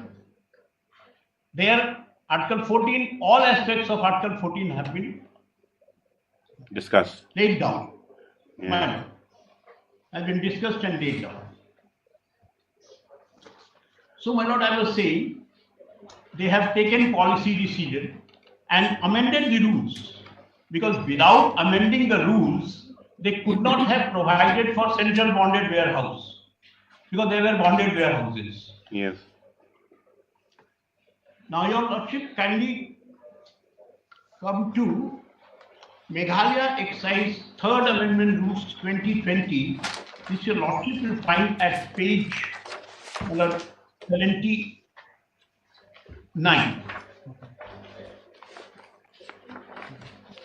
79.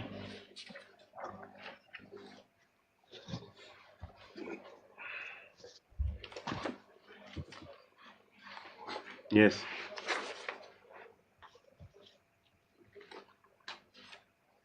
My lord, in the notes of Learned Advocate General, if your lordship will see,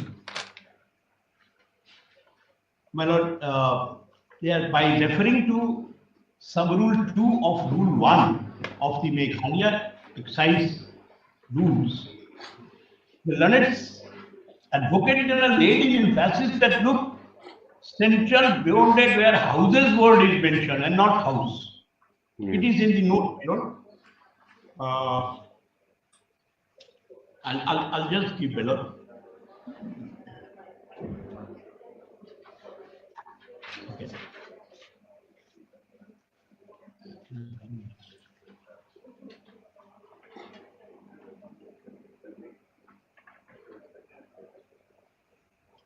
My lord, at the 1.1 issue, lordship, you see,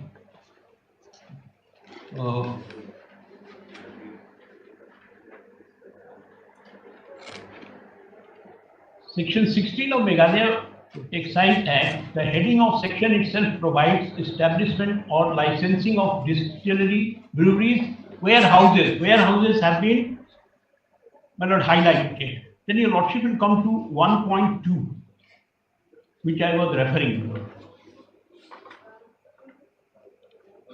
Yes. Moreover, amendments made to the Meghalaya excise rules by notification dated 1510 also states that the rules shall come into effect from commencement of the Meghalaya central bonded warehouses. The Meghalaya excise rules have been framed for regulating central bonded warehouses. Now, my lord, this argument, of course, will not be necessary because singular will include plural. If that is the argument of Learned Advocate General, kindly come, my lord, to Rule 2. Yes. At page 79 only. Amendment of Rule 3. Yes. In principal rule, in Rule 3, in sub Rule 2, for the word bonded warehouse, the word central bonded warehouse shall be shall substituted. be substituted. So it's singular. 4. Amendment of Rule 4. In principal rule in Rule 4, Clause 4, for the word bonded warehouse, the word central bonded warehouse shall be substituted. This is also singular. Then 4. In the principal rule for existing Rule 4A, the following shall be substituted, namely, central bonded warehouse shall apply import permit on liquor allowed for canteen, etc., etc. Now, this is important, my lord, because earlier, when the bonded warehouses were there, 45 of them, all were authorized, my lord, to apply for importing IMFL. Now, in their place, it is central bonded warehouse which has been authorized to import and distribute to all those 45 bonded warehouses. In fact, I will show, my lord, the nomenclature bonded warehouses for 45 is not correct. I will show you. It should have been only warehouses. So in place of all, only central bonded warehouse was allowed. And then this can be, my lord, substantiated by looking at page 77, my lord, where Meghalaya Bonded Warehouse Amendment Rules 2020 is annexed. Kindly come to page 76. Yes. And then your lordship will come to the last rule at page 77, 4414. 4414. On commencement of the central bonded warehouse, the bonded warehouses shall lift all liquors from the central bonded warehouse against import permit issued by the Commissioner of Excise and cease to import directly from the companies or bottling. So the others cannot import. Yes. It will be imported only by the central bonded warehouse. But this was because of the policy decision taken by the state. Because the earlier rule they have changed, where everybody, all 45 bonded warehouses were allowed to import. Now, if my lord will see again, bonded warehouse amendment rules at page 76, and take a lot to other.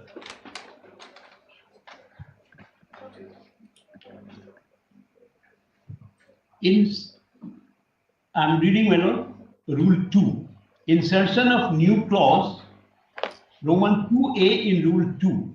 In principal rules in Rule 2, after existing clause 2, the following new clauses shall be inserted, namely, central bonded warehouse means a licensed central warehouses where IMFL, beer, etc., imported on prepayment of excise, adjournment, important fee and transportation fee and literage fee are kept for eventual removal of the bonded warehouse as provided in Meghalaya bonded warehouse. So, in place of bonded warehouse, here only central bonded warehouse were inserted and it was explained what will constitute a central bonded warehouse. Then my lord will come to 44. Yes.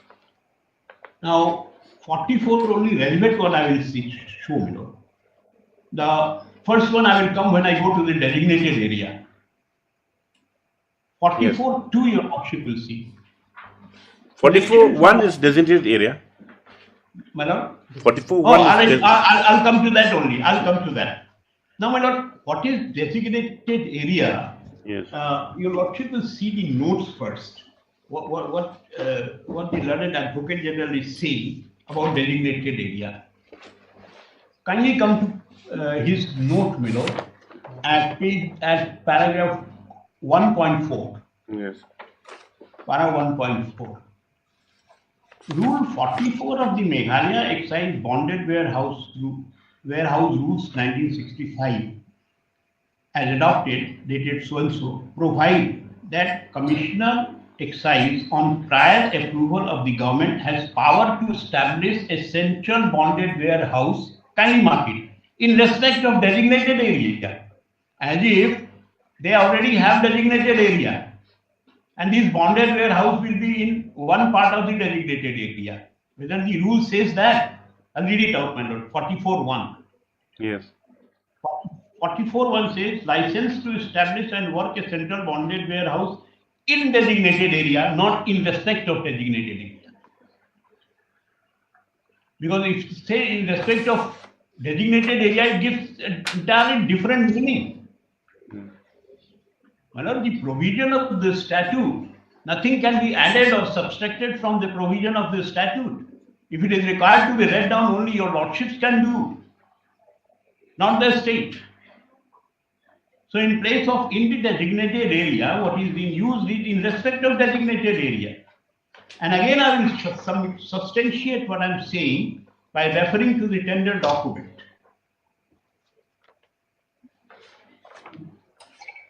By referring to the tender document, my lord will kindly come to page 30. Yes. Page 30. First, at page 29, NIT. Commissioner of Excise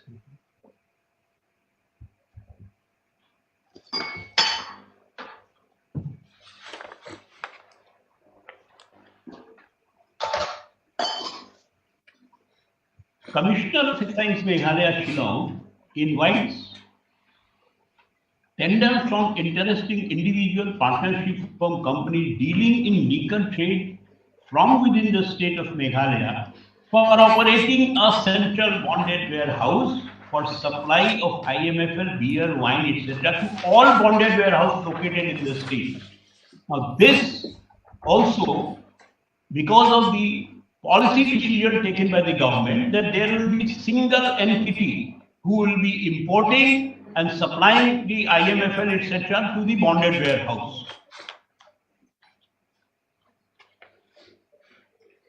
Yes. Then my lord will kindly come to page 34. 34. Lord will come to 34. I am on designated area. Yes. The tenderer must submit documents. This is a special terms and condition. The tenderer must submit documents relating to availability of the plot of land, and the department may carry out physical inspection of proposed plot premises for operating a central bonded warehouse to ascertain feasibility of the area. So it shows that I will have to, whoever is the tenderer will have to submit that this is my plot of land where I wish to have central bonded warehouse. And then the department will verify feasibility of the area where the plot is. Let me read it again. Yes. It's very clear. Tenderer must submit documents relating to availability of the plot of land, and the department may carry out physical inspection of the proposed plot premises for operating a central bonded warehouse to ascertain the feasibility of the area. So the area means where the plot is situated.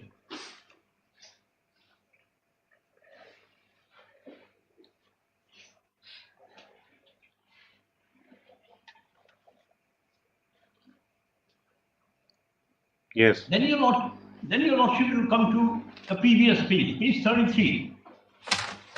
Page 33. Location of central bonded warehouse. Number 1, serial number 1. Yes. The area of the central bonded warehouse shall be on a plot of land measuring not less than 150,000 square feet, duly surveyed and certified by the Deputy Commissioner, preferably nearest entry point of the state on the highway. So, the area is being referred where the plot is. And they say that it should be preferably near the national highway. National highway. Now, what happened? Once this area is approved, then this area will be called designated area for the CBW. Okay. That is 44 says. Because I cannot open anywhere.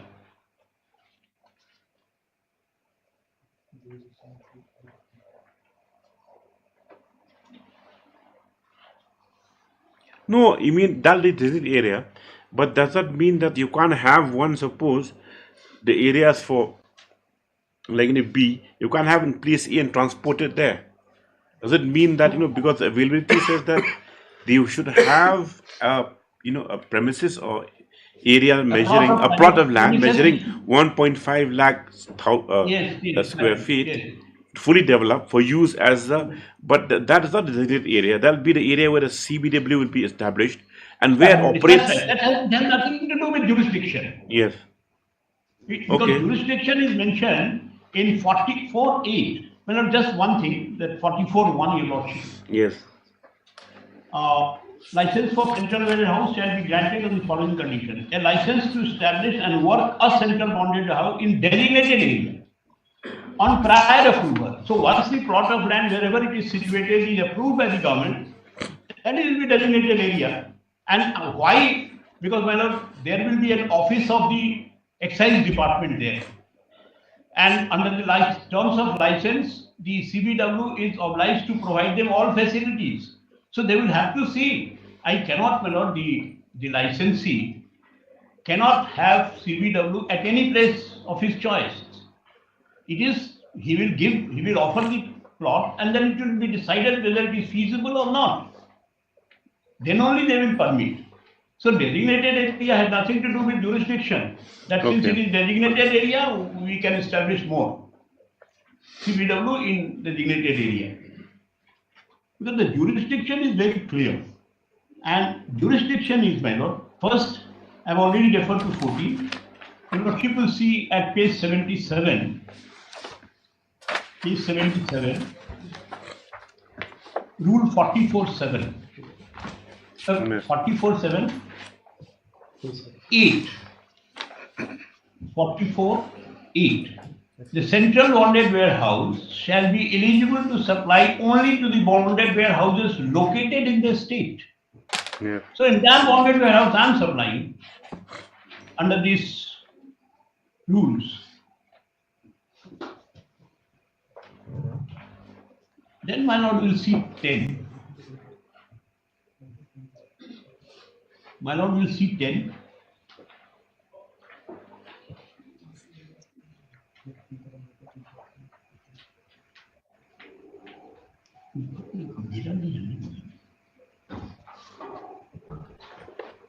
Your lordship will see the central bonded warehouse shall have minimum stock of all types of brand for 3 months at a time, so that continuous regular supply can be maintained for all bonded warehouses throughout the state.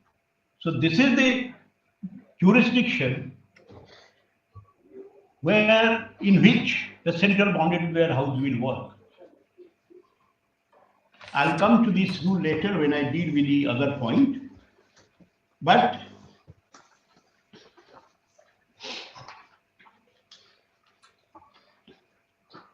for the time being, my lord, I am on our right of the petitioner.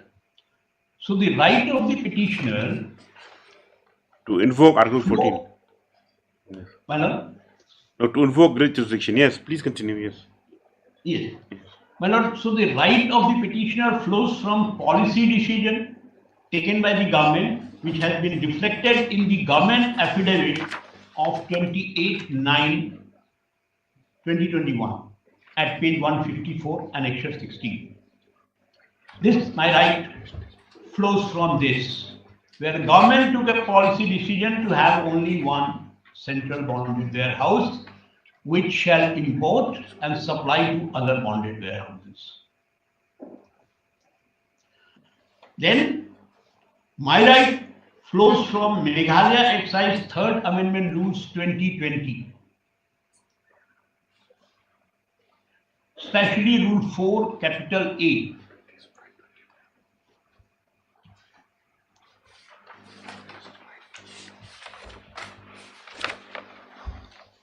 Which stipulates that central bonded warehouse alone will apply for permit to import IMFL, etc. from outside state.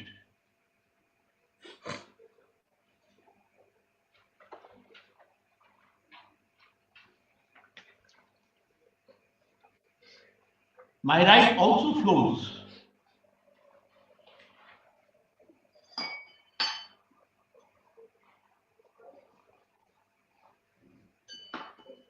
Yes.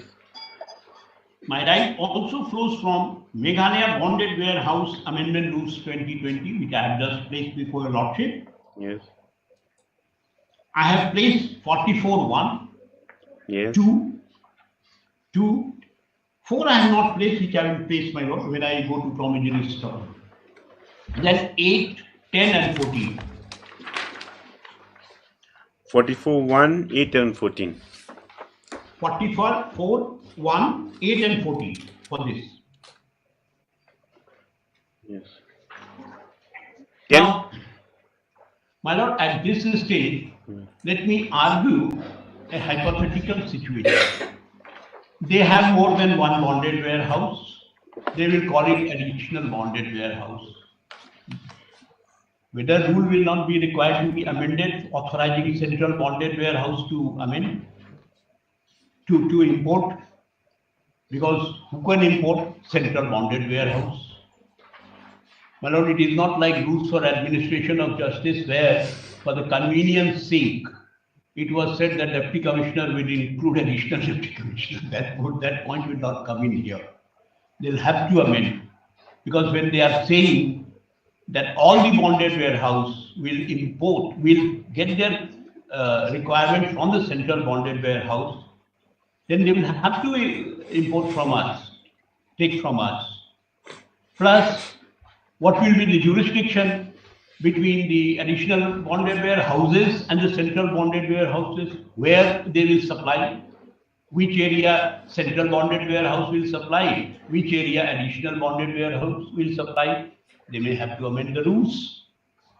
But without doing anything, they have taken the decision. And the decision was taken in hurry, that I will tell, my Lord, on non-existent ground of level playing field. Level playing field will apply when more than one person is vying for a job or contract or any government largesses. Then yes, equal opportunity should be given to everybody. On this ground, they have, my Lord, I will show from their affidavit, it's an admitted position why they have created additional bonded warehouse. My learned Advocate General, my Lord, has said that the government, it's an economic and physical thing, and some latitude should be given to the government. And this is not created, you're not taken decision to create additional central bonded warehouse for revenue. You have stated the purpose, and I will show the purpose when I go to that point. So therefore, my Lord, it is absolutely incorrect to say that they have power and therefore they will exercise the power the way they want. And nobody can say anything because we don't have right under 19.1G. But Article 14, my Lord, will stop them from acting in arbitrary way. They cannot. That is mandate of Article 14 in Part 3 of the Constitution. Then the second point, which Learned Penmelor has said,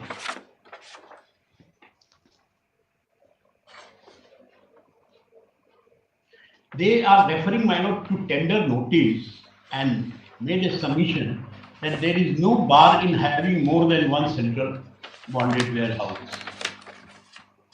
Madam, I just pose a question to myself, whether first of all, there is no stipulation that there will be no bar. Secondly, you have taken a policy decision.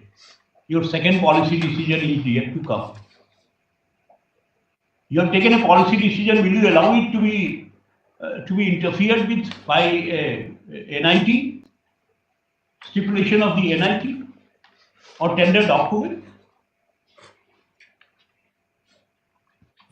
Then, my Lord, when the Advocate General says if the government decides to have more then one CBW, under its policy decision, the petitioner cannot seek damages, referring to my lord clause 8 of the license.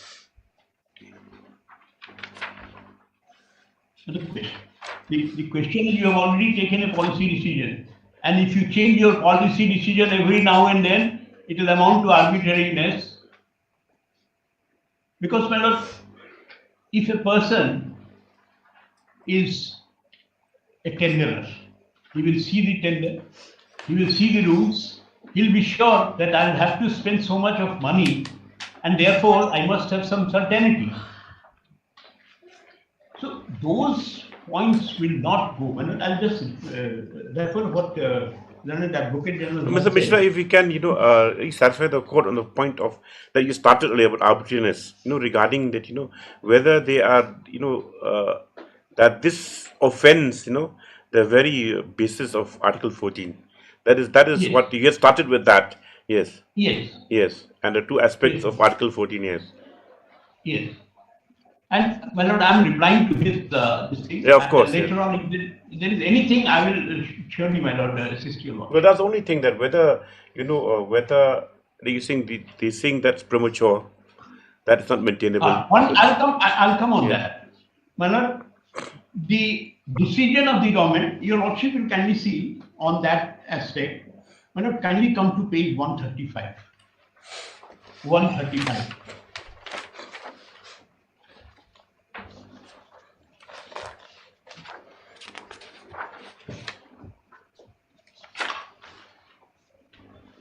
Yes. 135. This is on oath by one C.V. Chakravarti Sadhu IAS. He is Secretary to the Government of Meghalaya, Excise Department. Then your lordship will come to 3 at page 136, paragraph 3. It is submitted to the Government of Meghalaya in furtherance of the recommendation of the Technical Committee has decided to create additional central bonded warehouse in the state of Meghalaya. I'm reading 4. The additional CBW would reduce any apprehension of favoritism and provide a level playing field to all stakeholders. One of the manufacturers have not competed with me for the central bonded warehouse where level playing field will be. I'll make my submission, detailed submission on level playing field. But if suppose 4 persons are vying for a contract, now everybody should have equal opportunity to compete.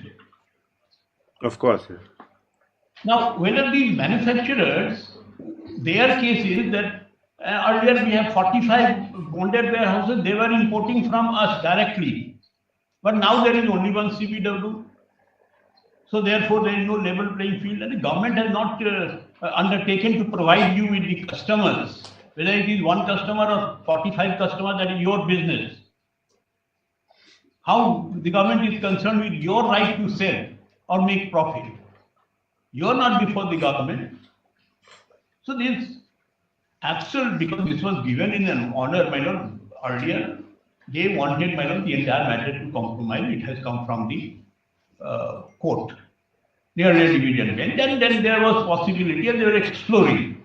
And then so the technical committee constituted pursuant to, after the other litigation. Yes. Okay. So my lord, I have referred to 2 orders, my lord. I have referred to 2 orders from where it all started.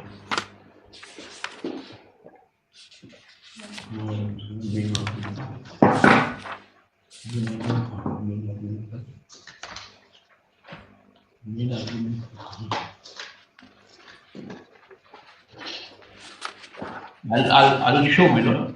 Your lordship will come to page 123. 123.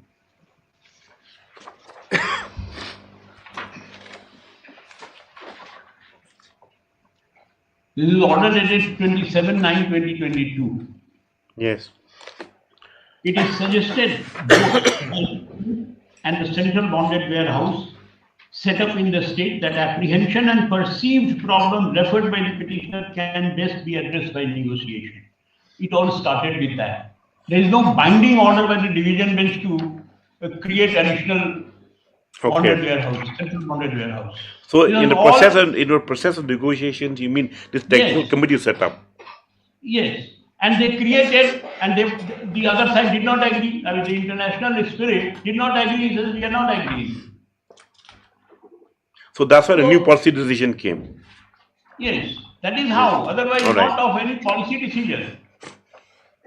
The central bonded warehouse was constituted taking a policy decision. This was in order to negotiate and bring the matter to an end.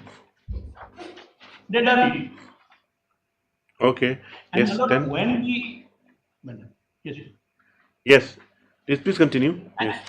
Yes. And when the decision is already taken at the highest level to create, what remains? They may not even amend the rules. They will straightway issue NIT, and then we come to the court. And if you don't get interim order, our right will be affected. Somebody will come in, and that too when we have altered our position. That is why promissory estoppel I will come to. I will show, my lord, how I have altered the position. So, my lord, I was submitting before your lordship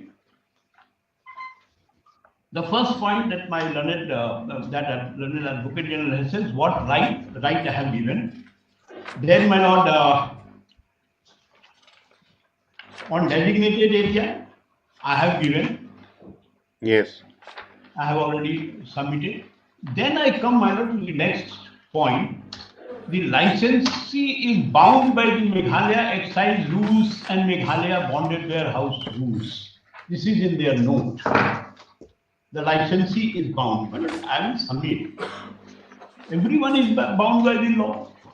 How can I say that no, I am not bound? Everyone, even including the government, is bound by the law. Yes. That is how I am before your lordship. This is the beauty of our democracy. Because in any democratic country, my lord, it is the rule of law which is supreme. And everyone is subservient to law, however high he may be. And that is how I have referred Magna Carta, my lord, before your lordship. Now I come, my lord, where the advocate general has submitted that petitioner does not have fundamental right under 19(1)(g) to trade in liquor, which is res extra commercial. Yes. Now, my lord, the meaning of res extra commercial is outside commerce. It has been taken out of the market. There is total prohibition. Then yes, it is res extra commercial. And in fact, my lord will see the judgment. Article 47, it's a directive principle of a state policy which mandates, my lord, that the government will make effort to impose to prohibition. Prohibit this. Yes, to encourage people to give up drinking. That is not good. So, it is res extra commercial. Now, one question that I ask myself, whether the liquor is res extra commercial in Meghalaya? Answer is no, because it is available at the shop. So, it is not res extra commercial. And therefore, my lord, Kerala Bar Hotel Association, my learned friend will give the copy. 2015-16 SCC 421. 421. What citation? 2015. Yes. Volume 16 SCC. Yes. 421. Paragraph 16, my lord, 16. Yes.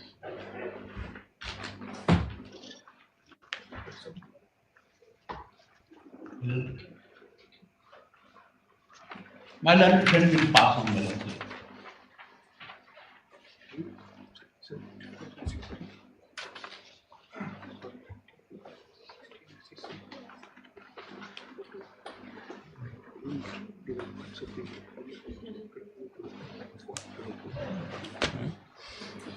Yes. 16, your lordship will get at 433. Yes. As we have already delineated, it is in the wake of these two judgments that further restriction on FLC licenses to five-star hotel alone was prescribed. As previously mentioned, the learned single judge in detailed judgment dated 30th-10-2014 upheld the petitions of the 4-star and heritage category hotel, but declined those of 2-star and 3-star and unclassified hotel. Upon detailed discussion in judgment in Khode, it was found that a citizen has no fundamental right to conduct trade or business in potable liquor.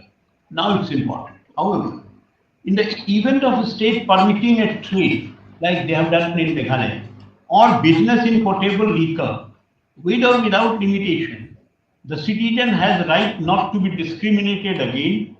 Any regulatory measure would thus have to satisfy Article 14 of the Constitution. So, my lord, they cannot start acting arbitrarily on the ground that your partnership firm, you don't have fundamental right under 19(1)(g), therefore your petition has to be dismissed. We will do whatever we want to do. And we have license to act arbitrarily. This is a check, my lord.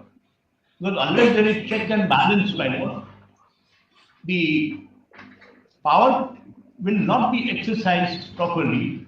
It will be exercised as per their whims and fancy.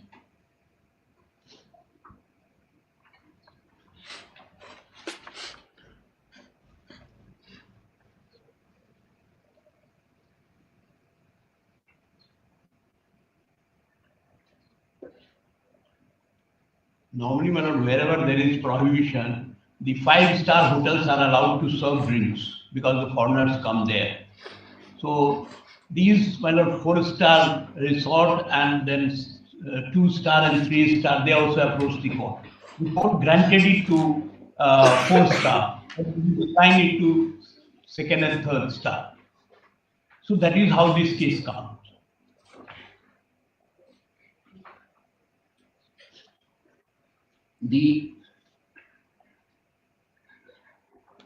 Now to the next point that the learned Advocate General, my lord, has submitted is that license do not represent that there will be only one CBW.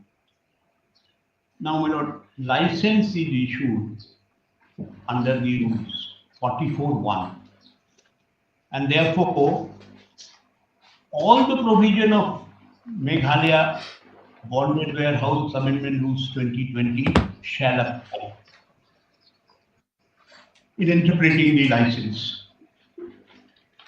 But the argument which is made is that when the license says that the government can take decision from time to time and will be bound by it. The learned Advocate General has placed, and one thing I forgot to mention, if your lordship will see the license at page 38.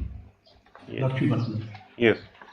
Messrs. So-and-so Central Warehouse, 9th Mile, so-and-so Camp, Rejoinder District, is hereby authorized by Excise Commissioner to work a central bonded warehouse at 9th Mile, so-and-so. So once it is approved by the government, then this license mentions the area and this will be designated. This actually, that time I forgot. Now, learned Advocate General has referred to the second paragraph. Second paragraph. Yes.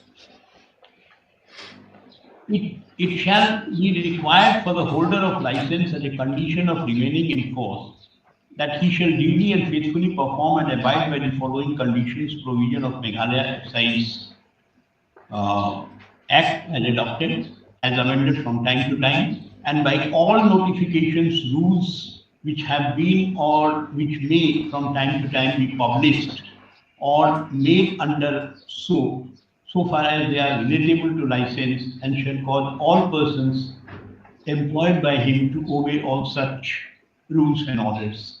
Now it cannot be argued in anticipation that if the government tomorrow decides that policy decision to close down bonded warehouse, They will have to close down all the bonded warehouse. You bring prohibition, then you can argue that. All that it says that we will have to be abide by the Meghalaya Excise Act and the rules framed thereunder, and then we say yes, we will. There is no question of our not, my lord, abiding by all this.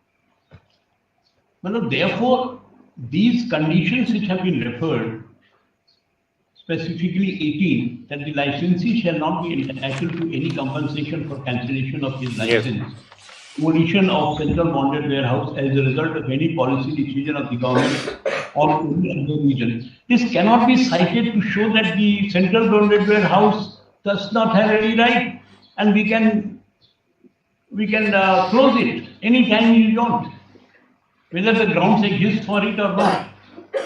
That, my lord, in my humble submission, will not be permissible in law. Part 3 of the Constitution, especially Article 14, will, my lord, it will. Yes. So, my lord, it is incorrect to represent that there will be only one CBW. One CBW is your policy decision, where you say that there shall be only one entity, and it will be easier for tax administration by the government. All superlative, my lord, your lordship will kindly note from paragraph 26 to 34, your lordship will say all superlative about central bonded warehouse. This is on oath by a competent officer, high officers of the court. My lord, on this, on the lighter note, my lord, I remember seeing a cartoon. There is a comic character, Hoja. He was, my lord, going with a Nawab, passing there through the field. So the Nawab saw that it was a brinjal field. And he said, brinjal is the best vegetable in the world. So Hoja said, yes, your lordship is correct. It is. After some time, they again passed, and he says that this brinjal, and Hoja said, it's the best vegetable. Well, then the Nawab said, but I don't like it. Hoja said, yes, you're right. I also don't like it. He said, the other day you said that brinjal is the best vegetable in the world. What happened?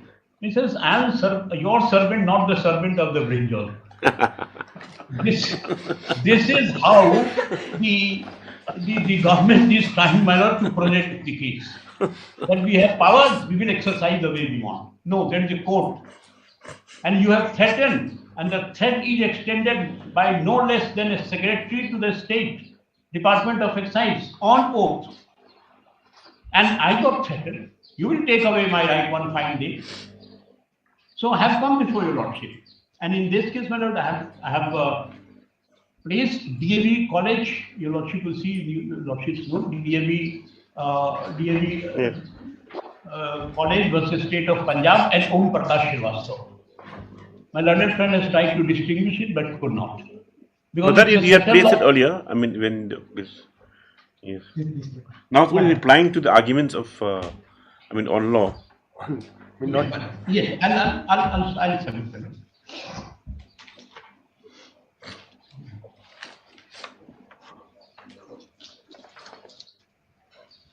Yes. How much longer you'll take, Mr. Mishra? Well, I'll take some more time. Well, a lot of responsibility is there on my shoulder. Well, I'll take some time because I've not even come half.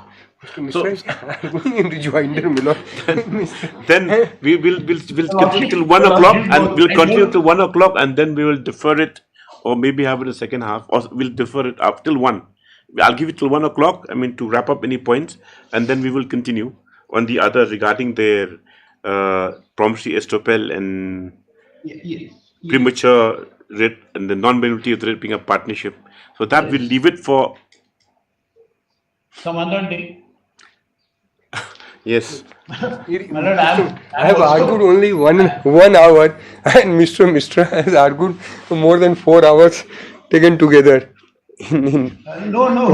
I'm just expressing my point. Of course, I mean it's very educating for us also, to hear. So in Rejoinder, Lord Rejoinder, the argument should be ordinarily confined to because the points you've raised regarding the non-maintainability, and also I will explain that point promptly as the appel. And anyway, yes. Well, that DAV. Yes. On DAV College. Second action, DAV College. Yes. This is my lord 1971 2 SCC 261. In fact, my lord, I thought of submitting a written argument also, but I was told by my learned friend Mr. Nitesh Mudika that you have to give bullet. Now, I may not unable to construct a bullet. I can manufacture only shells, which will not suit for the small arms. Otherwise, I can give a detailed my lord, argument. Of course, there will not be any unnecessary involvement there. My lord, can we have paragraph 5? Yes. Paragraph 5. Preliminary objection has been urged on behalf of the respondents that in a petition under Article 32, this is, my lord, written under Article 32 for enforcement of the fundamental right. Only where it is shown that there is violation of fundamental right, that the validity of the legislation or of legislative competence can be raised and determined. But in this case, as there is no violation of Article 14, 26, 29 and 30 of the Constitution, the petitioner ought not to be allowed to challenge the violence of the Act on the ground of competence of the legislature to enact the impugn law. This question has been dealt with fully in batch of writ petitions in which we have just pronounced a judgment, where we had also considered the contention of the learned Advocate General of Punjab and Sri Tarkunde, the learned counsel for the respondent number 2 in this behalf, that and hence we do not propose again. Article 32, in which the petitioner make out a prima facie case and their fundamental rights are either threatened or violated, will be entertained by this court, and that it is not necessary for any person who considered himself aggrieved to wait till actual threat has taken place. So we need not wait. And then there is another decision which I have cited before your lordship, is Om Prakash Srivastava. This is 2006 6 SCC 207.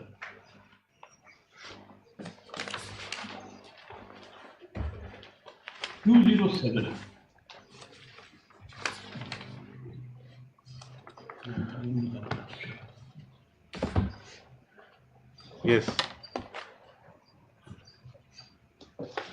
The relevant page will be page 210, paragraph 7. Yes.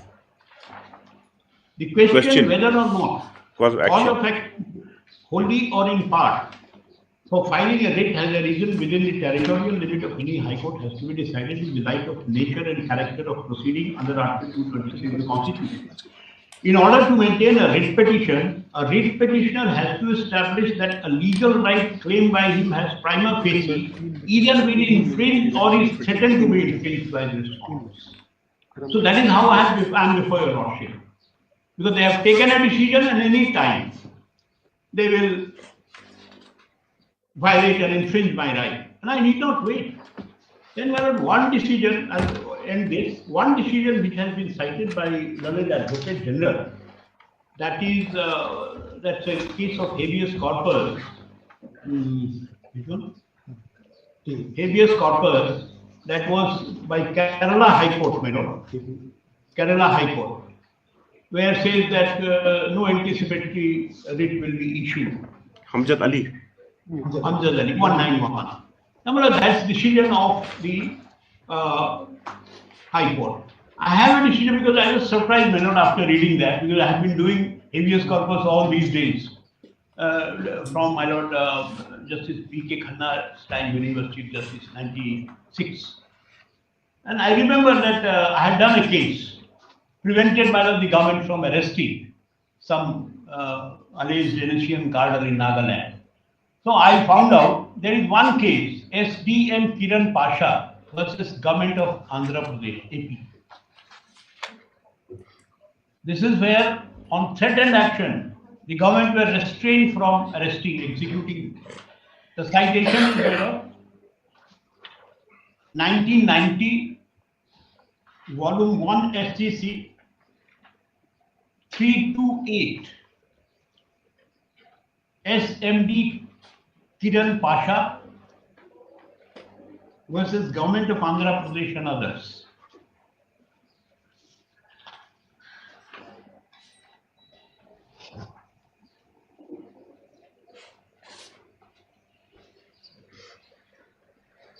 Yes. Well, paragraph 14, page 337. 337, it's a very long paragraph. And those days there were no placitum also, we literally count the lines. Well, 12 lines from the bottom of the Right to life. 14. Paragraph 14. 12 lines from the bottom of page 337, paragraph 14. The right of life and personal liberty has been guaranteed as a fundamental right, and for its enforcement, one could resort to Article 226 of the Constitution for issuance of appropriate writ or order of direction, precisely at what stage of 226 has been stated in the Constitution. When a right is so guaranteed, it has to be understood in relation to its orbit and its infringement. Conferment of right to life and liberty imposes a corresponding duty on rest of the society, including the state, to observe the right, that is to say, not to act or do anything which would amount to infringement of that right, except in accordance with the procedural step prescribed by law. In other words, conferring a right on the citizen involved in compulsion on the rest of society, including a state, not to infringe that right, is both balanced. The question is, at what stage the right can be enforced? Does a citizen have to wait till the right is infringed? Is there no way of infringement of right before it is actually infringed? Can the obligation or compulsion on the part of the state to observe the right be made effective only after the right is violated? Or in other words, can there be enforcement of a right to life and liberty before it is actually infringed? What remedy will be left to a person when his right to life is violated? When the right is yet to be violated, but it is threatened with violation, can the citizen move the court for protection of rights? The protection of right is to be distinguished from its restoration or remedy after violation. When a right to personal liberty is guaranteed and rest of society, including the state, is compelled or obliged not to violate that right, and if someone has threatened to violate it, its violation is imminent. And person whose right is so threatened or it's violated so imminent resort to Article 226 of the Constitution. Could not the court protect and observe his right by restraining those who threaten to violate it until court examines the legality of the action? Resort to Article 226 after the right to personal liberty already violated is different from pre-violation protection. Post-violation protection to Article 26 is for remedy against violation and for restoration of right, while pre-violation protection is for compelling observance of the obligations or compulsion under law not to infringe the right of those who are so obliged or compelled. To surrender and apply for rights of habeas corpus is a post-violation remedy for restoration of the right, which is not the same as restraining potential violators in the case of threatened violation of rights. The question may arise: what precisely may amount a threat or imminent violation? Law surely cannot take action for internal thoughts, but can act only on overt acts.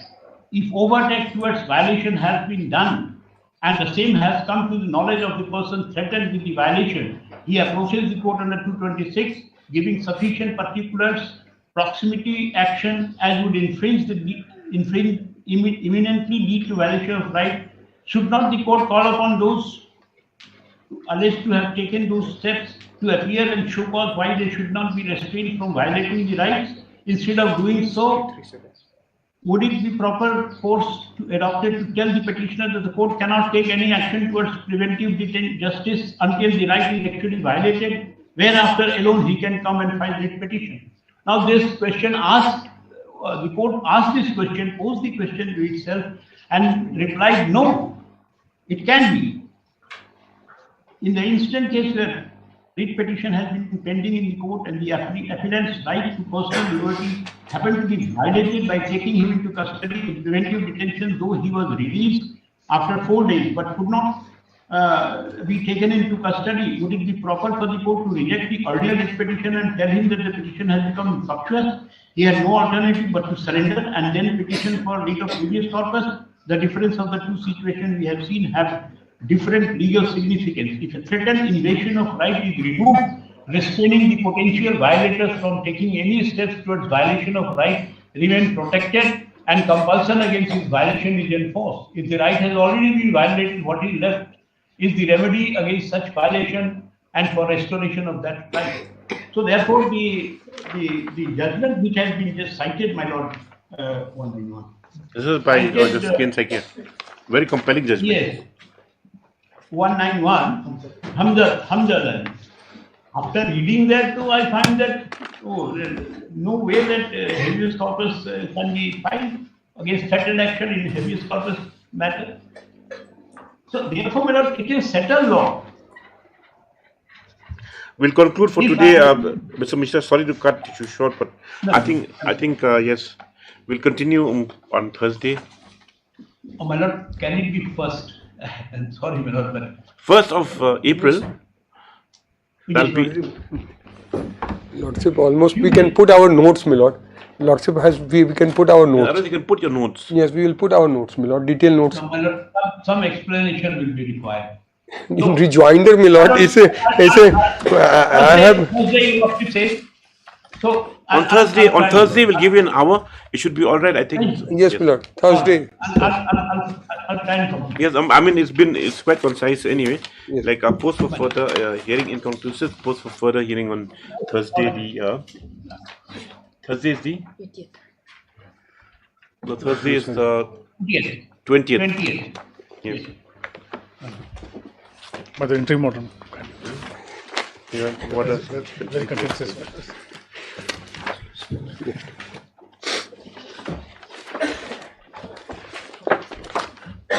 Okay, 115. Yes. The interim order. Yes.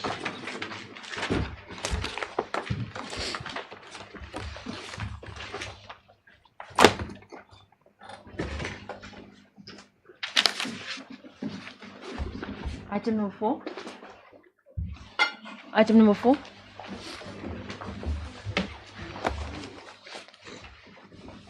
Please, your lordships.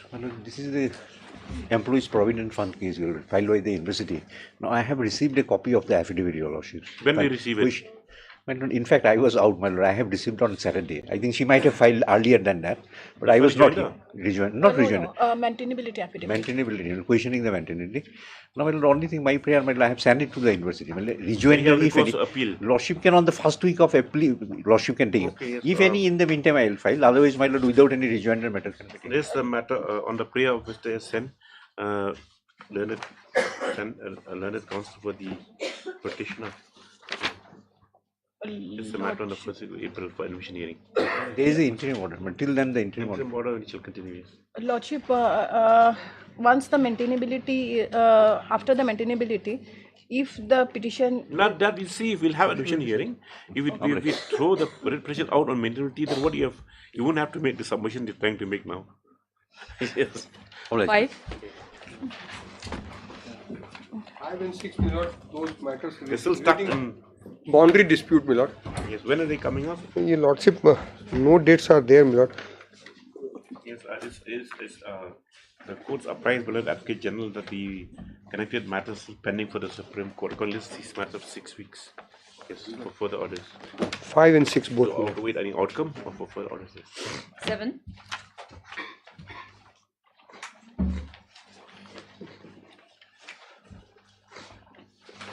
Yes. At 7, 8, 9, you file an appeal, my lord, during that. So, the appeal, what's happened to appeal? We have not received any notice. Just notice even is open. Okay, list this matter, a request of Dr. M. Mozika for the respondent this matter for 2 weeks. Yes. 7, 8, 9 connected. 10. May it please your lordship. Lordship, I'm seeking for some more time on this matter to file a rejoinder, lordship. How many times you sought for rejoinder? Lordship, second time. Second time, you sure? Lordship. What is your name? 3 times already taken. Today's 4th time, it seems. 4th time? My lord. Then no more. Yes. Lordship. Today's 4th time, my lord. Yes. There are. Pray for filing joint. Filing of rejoinder is closed. This is a matter for hearing. Yes. 11. As the 4th time. This is the 4th occasion seeking further time for rejoinder. The same is closed and the matter is fixed for hearing. Lordship. Yes. Lordship, in item 10, your lordship, there are 123 petitioners. So your lordship, most of them are scattered here and you there. can file a petition for 123. Rejoinder also you can file 123. Your lordship will need their. Okay. However, petition is permitted to file in before the next date of hearing. That's all. And you would like. Yes. 11. Yes, Mr. Suna. My lord, in this case, respondent number Where's 1, the affidavits 2. filed? My lord, respond number 2 to the respond. I have just sent a copy to my colleague to Yes. file the course hearing. Then remaining one, respondent number 1. 1 and 10. I filed. 1 and 10. File. Yes, Then 2 to 8 file. 11 remain. Then 9 9 also filed. and you won't file. You can't take time forever.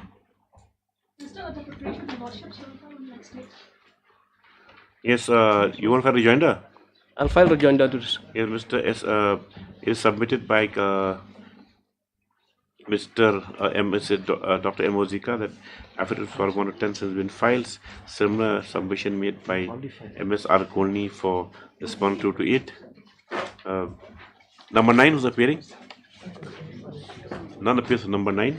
MSF Karshim Myong submits that after we file within 1 week. Yes, just thereafter. For rejoinder of any. Yes. 12.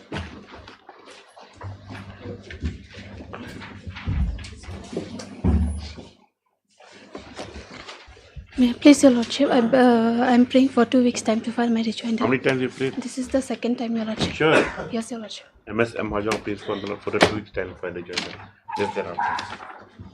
13.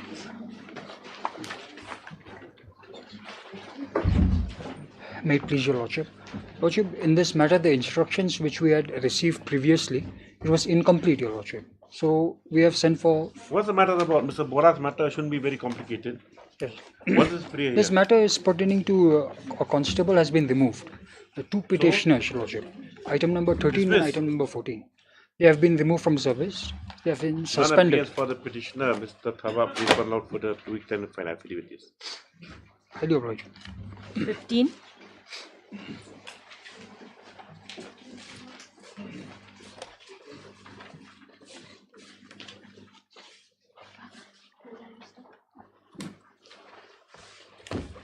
Three and 4 appearing. Who's appearing? Your lordship, I'm appearing for 4. And you appearing for? Mr. Echarnath is appearing for number 3 and what we number 4. Such service. My lord, I have also filed a miscellaneous application, my lord, in 1 this second. case. Such no further notice required. Yes. Your lordship, I'm praying for 3 weeks time to file my counter affidavit. MSPJ 3. And what about Mr. Nas?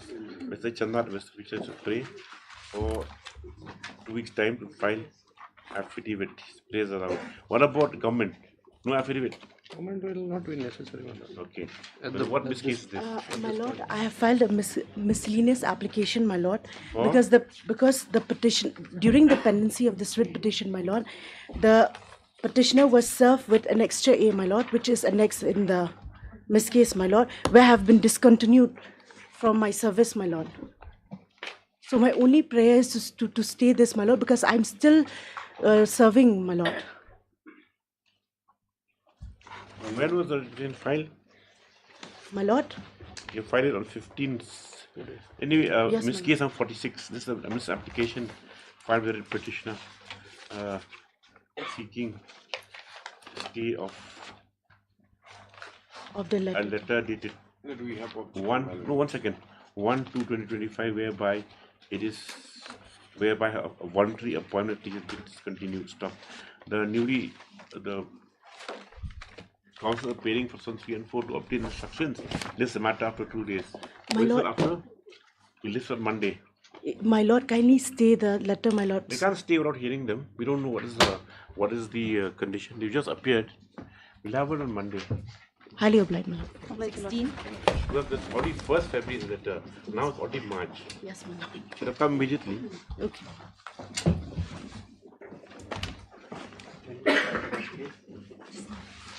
Affidavits are waited, Lord.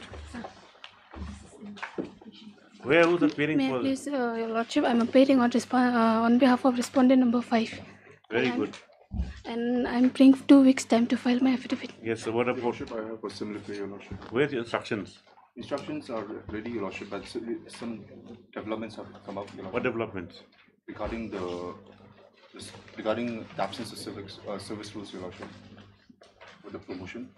So some documents have to be annexed. Your lordship. Some documents. Lordship status not valid. Yes, MSM Hajjong entered appearance today on behalf of number 5. As such, notice complete all respondents. Stop. Mr. Lasumria on behalf of respondent 3 and 4. Contesting respondents number 3 and 4. 3 and 4, your lordship. 3 and 4 submits that some more time is required as the instructions are still incomplete. Yes, after 3 weeks. Should the interim order will continue. Interim order, we need to continue next day. Is it interim order? Status quo, right? Status quo. Then? It's still 2 day, Lordship. 17.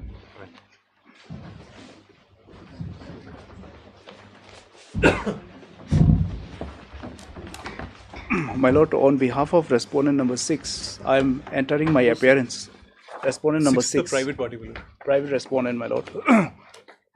I am entering my appearance, my lord, and who number 6? Jyoti Vaswani. Yes, who's 1 to 5? Your Lordship. Or who's appearing for 4 and 5? 4 and 5. On the last occasion, Mr. Dey had appeared, my lord. I'm for the Muda. respondent 4 and 5, Your Lordship. And you're appearing for yes? I'm for the petitioner, my lord. So they were supposed to come back with instructions today. Who? Muda. Mr. Yubin's appearing for? respondent number 6, my What lord. instructions do you have? I haven't received any instruction yet. Where's Mr. Day? Because in the last order, it didn't reflect that we need to obtain an It does. instruction. Oh, yes, you mean to say the case just goes like that? People have brought a case to court in that reflected, so you don't think so. Well, my prayer is very, very innocuous. Kindly have page 16 minutes. I have filed 2 complaints. I'm raising some concerns with the particular construction which is undertaken by the respondent number 6. Muda is only to attend to these complaints. That's all. My lord, that can't be granted. Number first of all, the lockers, my lord. Yes, Mr. P. opens at the behalf of the respondent number 6 today. And as such, notice complete. You're filing affidavit? Not necessary. No, I'll be filing an affidavit. Yes, Your MS Lordship. SD Sangma. Please Only for 2 weeks time to obtain. One thing I want to submit, my lord. Yes. Just one thing I want Whether to it's submit. maintainable or not. No, maintainable, I'll take care of that one, my lord. But today, what I want to submit is, my lord, they have filed a complaint on the basis of some architect's report, my lord. That architect's report is not on board, my lord. They have not annexed it, my lord. And there is my no lord. report as such, my lord, because he's not visited the property. What He's is not- on what basis are you complaining? Yes, my lord. Lordship. So that is one complaint. There is second complaint is on based on whatever technical issues. Building bylaws. This is what they Yes, my lord. allege so. That is what But- we are alleging. So all we are But saying can is we that go to a factual dispute? We're not. Yes. I'm not exactly engineer sitting here to. exactly. to This is a measuring. technical issue your lordships cannot appreciate. What I'm simply saying, Muda should look into it. They may dismiss it. Where's who's appeared, Mr. Philemon? Who usually appears in Muda? Usually Mr. Philemon Nombri, but on the last occasion, Mr. Dey had appeared. If your lordship will kindly have this on Thursday, then let them come back with instructions. All limited prayer, my lords. Let them dismiss my application. No They'll problem. come Monday, yes. Lordship, Monday. Come instructions, yes. Obliged. 18. Yes. Lordship, this matter pertains to the discrepancies in the job card holders, Lordship. Your Lordship, I'm praying for some time the BDO's conducting verification. All state, Lordship. Yes, Your Lordship. As prayed for the 2 weeks time allowed to the state respond to affidavit list thereafter. Yes. Obliged. Obliged, Your Lordship. 19.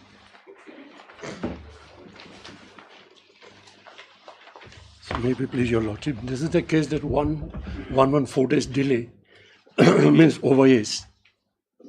You've seen the affidavit, it's just filed just now. They have filed just now, I received. So day after tomorrow is the last day. So if that can be considered, your lordship. What do you see in the affidavit? We have stated that he was appointed to house the rules, Your Lordship, under Regulation 3. So he may have served for 9 years, but his appointment had ceased since September 2023, Your Lordship. He was not that's even. correct. No, yes. No. Because still there is working, no. Even they are paying salary also. How?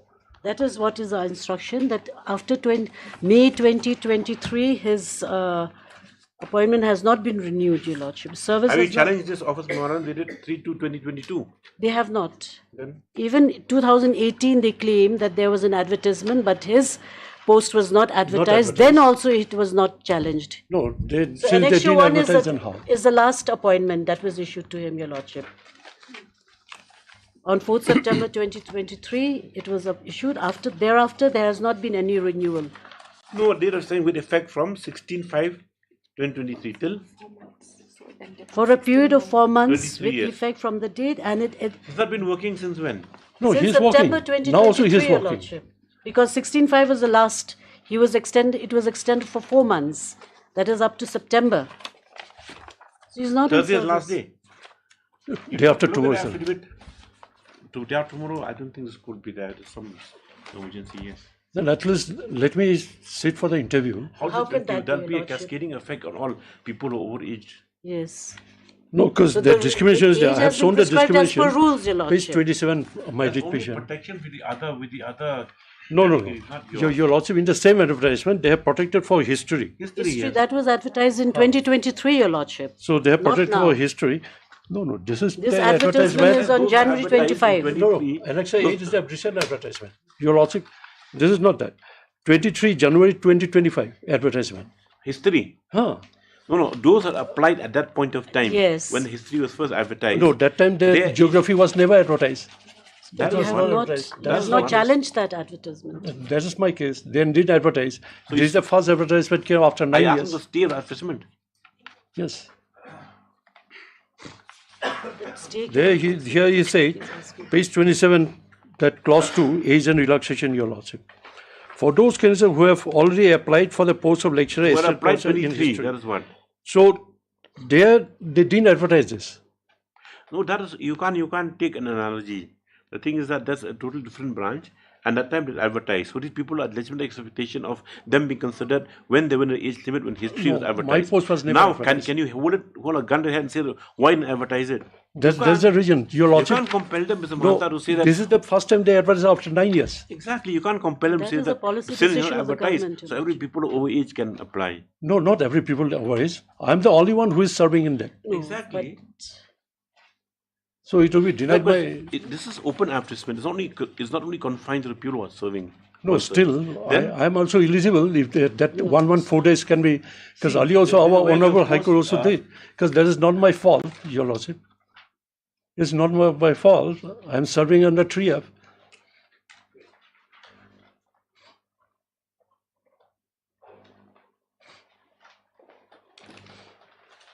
See, it's just that people. That means, if we relax your age, we can't say on a person that if CF is relaxed. How can the court order that? Then there'll be You're a not floodgate challenging- of you're not challenging such the- prayers, The Your fixation up age limit in the memorandum on which this advertisement is based. So what are we going to do? We understand your Difficulties, your lordship. That, agony. no, I'm not asking to regularize here. No, No, we I'm just understand asking that. to We allow me understand to the sit agony, for the but- interview. Whether I am selected or rejected, that's up to the selection committee. Let's see, we'll take it up at 2:30. Yes. Thank you.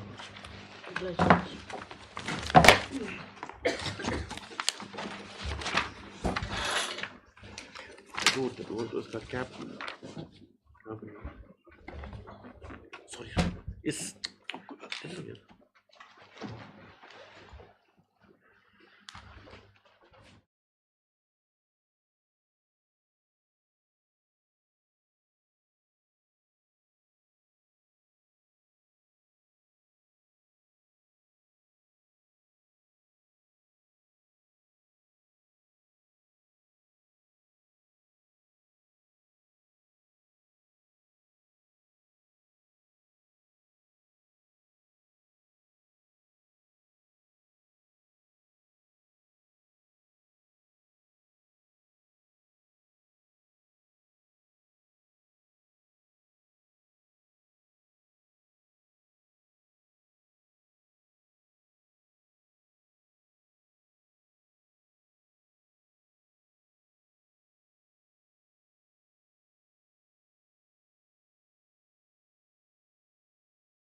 You've gone through the affidavit. I've gone through that. Yes. This is also, I got it through the WhatsApp. What is happening, Your Lordship, the extension 3F, sometimes it takes 2 years. No, They no, give no. retrospective. No, now I got the latest. Your Lordship. Thing. See, this two, first Here's of the all, extension. no, extension in the process is lying with MPSC now. No. See, we're not on that. See, you're asking for age relaxation. Yes. Okay. Now, age relaxation, you're aware, it's under what circumstances and what can be done. Now, if you look, at the, what they call it, if I correctly remember, what is like, prevalent law. Either is because suppose a person is regularly appointed against a certain post, continues as such, can be regularized, then, that concession is given. That, fine, you can't be regularized but the post been advertised. So, you have to apply for the selection process, then the age relaxed. Yes. Right. So, but then that has to be that the courts have consistently decided that when it comes, suppose Umar Devi kind of situation, Yes, we're under paragraph 53, some kind of consideration can be made, then age selection can be directed maybe for them to consider. But in this case, it has to be a policy decision of the state government itself. So, and number two, it's not a question of you working irregularly against a certain post. You are appointed temporarily. I admit. And the thing is that the advertisement will, it's supreme. So what can we do? We can't give you any relief. No, Your Lordship, then... Even if you're over by 1 day, you're out. I understand. Your Lordship, now page 24 of my petition. Page 24, Yes. the annexure 7. Yes. The certificate, experience certificate given by the principal to a government college. No, that is fine. That's your case. That you have to make out a case. You can't decide on sympathy. No. You see, you can't decide a case sympathy. That fine. Like how no, I'm not how assuming. overaged is he? Is serving in this institution since 16 June until date. No. What is his age now? 37. 37 plus. years, 1 month something. 37 plus, Your Lordship. Plus 1 month, 4 days. Plus 1 month, 4 days. No. What's the cutoff date for that? 1st January 2025. 37 years old. Yes. He's So that is the position, and Your Lordship. Take a chance. No, from the principal right now, they have sent the WhatsApp here. Your Lordship. His working will not. No, his working will not. No, till by now the time working. The whole process Your Lordship, is over. this is. He'll still be working there for 2 years. This is under process for regulation. Yeah. So I may be allowed to participate in the interview only. How do you participate in an interview? We can't condone the age. Because this is an open. It is a question of you serving regularly against a post. You are 3F only. 3F. That's 3F. I understand 3F. So till now Who's also. appearing for the member secretary Meghalaya? In fact, notice was served to Kostapal, but what happened? MPSC. Even my file is lying with the MPSC for regulation. I mean for the extension. How many posts are there? Only one post. Just one. Only one post. I don't think we can. Because Your Lordship, in fact, when the police, Your Lordship may recall, few months back, the police recruitment also, similarly, the petition applicants had come before Your Lordship to extend the age, but that was also not allowed because the age was prescribed as per the rules, Your Lordship. We have got nothing to do with that. Anything. But this High Are with Court. you, but the law is not with you. Sympathy is, of course, I was just. Then because see, the only thing that if you go, the only thing that concessions are there only when really a section comes. Okay, fine, they can consider to age you relax your age, allow you to complete the selection process. If those people who are working for how many years against a post, one fine is advertised. Now the very term they appoint, we understand that it's a temporary nature against a post, but then now we understand he's already over age. What to do? You consider it within 1 day. That can be considered. Yes. Take down. It's difficult. And after it's been filed, doesn't matter. You can communicate. Yes. And after it's been filed by the respondent number. Respondent number 3. 3. That is the She's Director the of Director of Higher and Technical Education, Meghalaya, wherein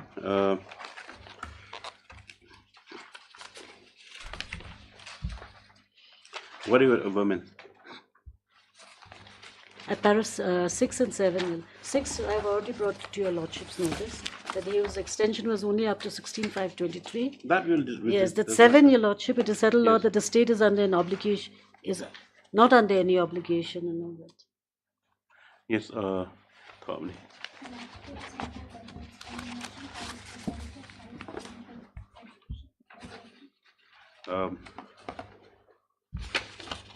Wherein it has been stated that the writ petitioner was appointed under Regulations 3F of the Meghalaya Public Service Commission,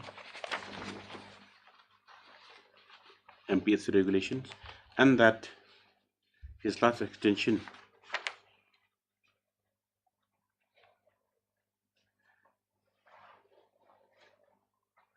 of 3 months, 4 months, of 4 months was made on 16/5/2023, and as such, as per records available, If your no lordship, longer, please. yes, After that we also should- this yes. correspondence with I will record that no longer in employment. Stop. In the affidavit, it's further given that the decision to fix the cutoff date, what is called, to fix the age for eligibility age, is a policy decision.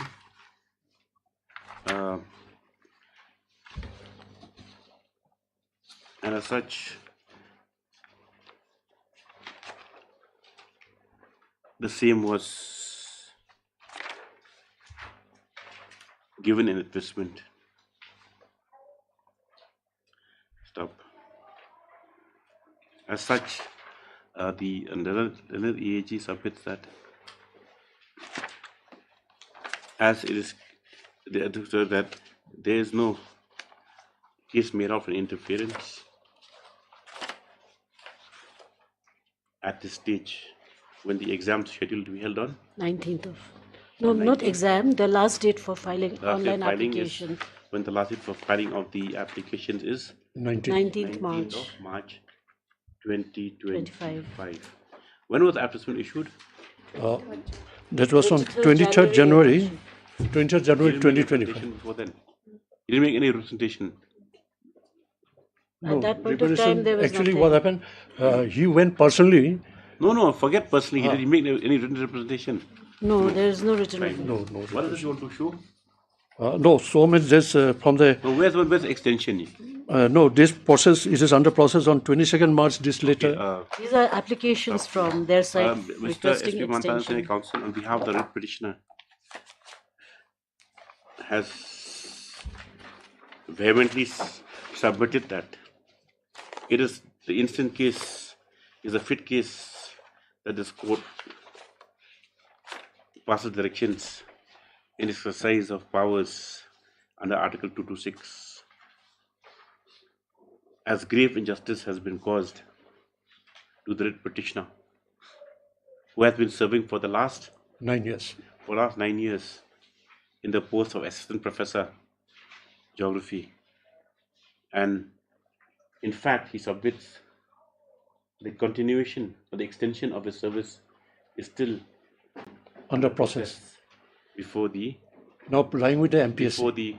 before the Meghalaya Public Service Commission. Because there is no chairman member there. How many months over age is he? 1 month, 4 days. He submits that the writ petitioner had legitimate expectation of being able to sit for the selection, but due to the age bar, his hope will not be able to be realized. He therefore prays that some concession be given by this court to allow him at least to put in an application before the last date. Stop. I've heard the counsel of the parties. Stop. It is undisputed that the petitioner, where's the advertisement? The advertisement. Where's the Annexure 8, Your Lordship. where's the advertisement? Page 25. It is undisputed the advertisement has prescribed, which where's the clause? Yes. At 27, Your Para Lordship. 3. Yes, Your Lordship. Yes. It is it's undisputed that the upper age limit as given in para 3 thereof is 32 years as on 1/1/2025 with the usual relaxation of 5 years for SC/ST candidates. Stop. It has also been provided therein that there is no age limit for candidates who are already in Meghalaya government service, provided they entered services within the prescribed age limit. You see, interestingly, this clause, there are some decisions because UPSC, when they issued some advertisements, there were some cases that, with regard to who are in government service or in regular government service temporarily, also there was a distinction made. So some people got the benefit of, of because it was vague. But in this case, it's clear. Thomna?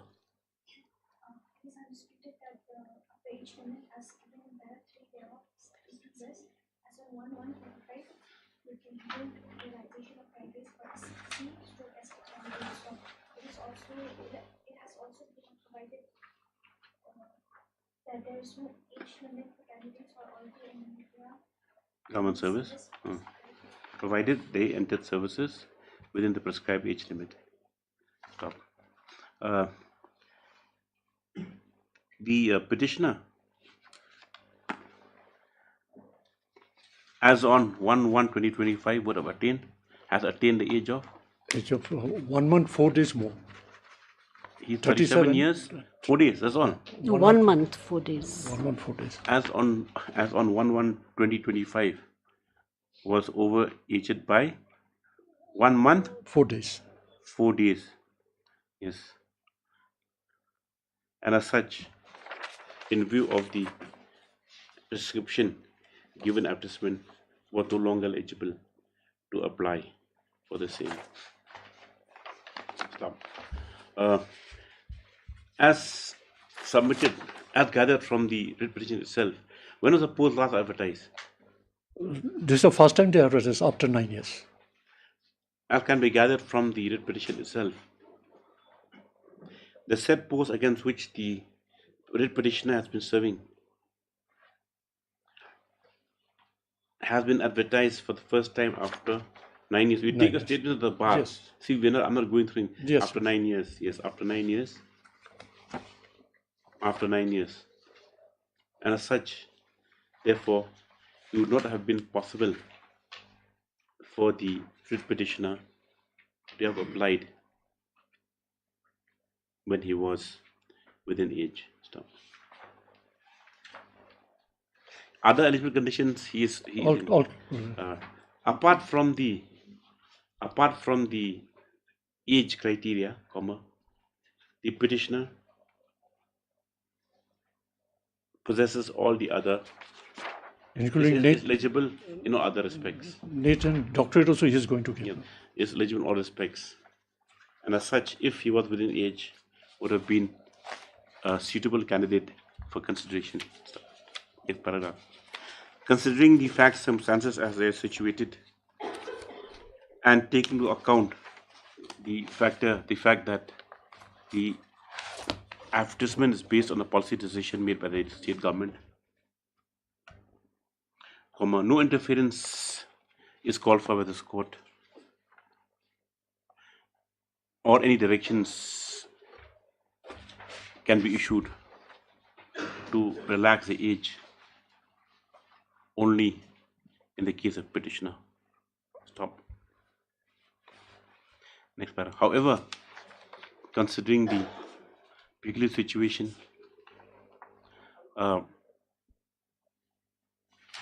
the petitioner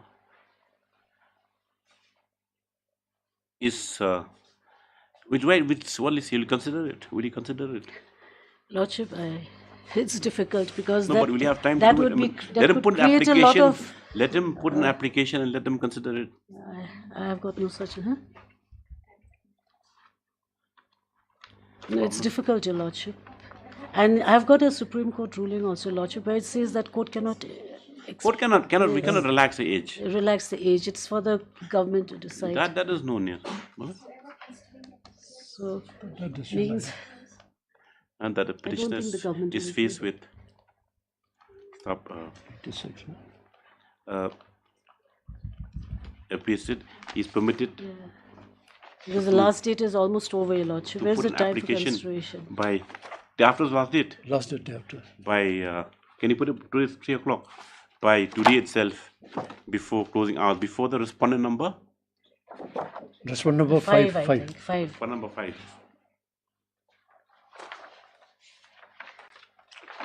Otherwise, 1 month. Respondent number 5. That's number 5. Education department. He never filed a representation once also. No. Then they would have inserted a clause. They could issue a corrigendum in your favor. No, supposed to issue a corrigendum, therefore. Number 5 is the? Number 5 is the recruitment board. Recruitment board. Education. Meghalaya Education Recruitment Meghalaya Education Recruitment Board. And number 3 is the Director of Higher and Technical Education. When the exams fix? Exam date has not been given.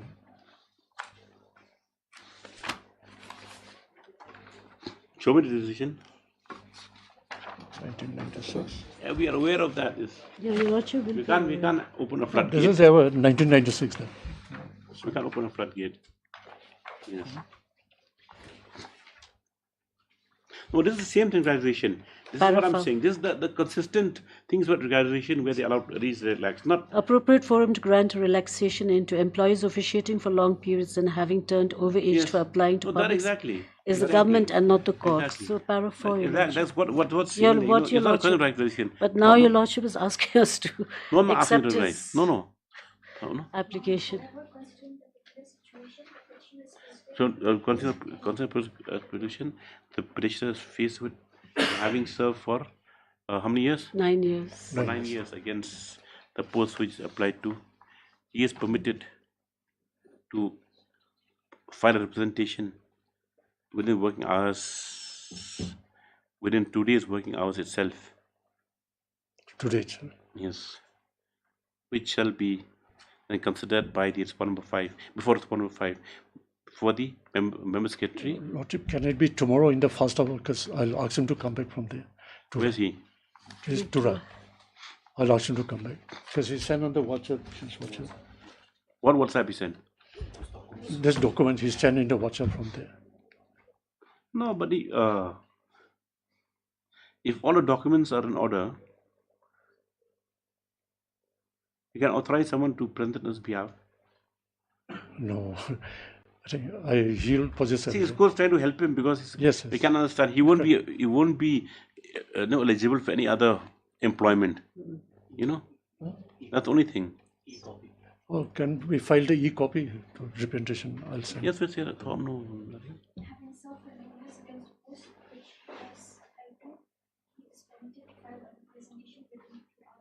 By today's working hours, by email or physical copy. Yes. Before the respondent number 5, who shall consider the same by tomorrow, before last day, final day after. Day after. Yes, by tomorrow itself. Stop. As to whether the petitioner can put in his application for consideration. Stop. This order is being passed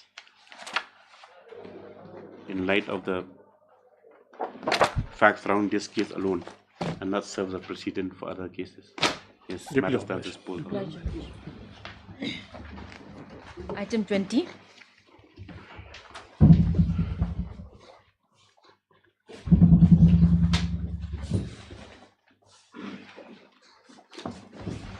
Please, Lordship. Lordship, item 20, 21 and 22 are connected, Your Lordship. In item 20 and 21, Lordship, I'm praying some more time to file a rejoinder, Your Lordship. How many times you ask? This will be second time, Your Lordship. In item number 20, second time, second. And item number 22nd time? No, this is second time, yes, Lordship. That is not 20. Then? In item number 21, the government... What was the school teacher matter? No, this is, Lordship, that the result of the VC election has been state, Lordship. Okay, Mr. 1 week, please Lordship, call allowed because 2 days to file agenda. But the 1 week's time to file agenda is. Lordship, interim order may be considered. What interim order? Is there, Lordship, interim? If rejoinder is not filed within 1 week, interim order will be vacated. Okay. Okay, take 1 week. Yes. item number 20 and 21. 24. Hearing 24. Please, Your Lordship. My Lord, today morning, yes, my Lord, we were served with a copy of the affidavit. You are appealing for the petitioner, my Lord. yes. We are a new set of counsels. We have been engaged recently, my Lord, to represent the You are petitioner. Mr.? I'm H. Buragohai, my Lord. Yes.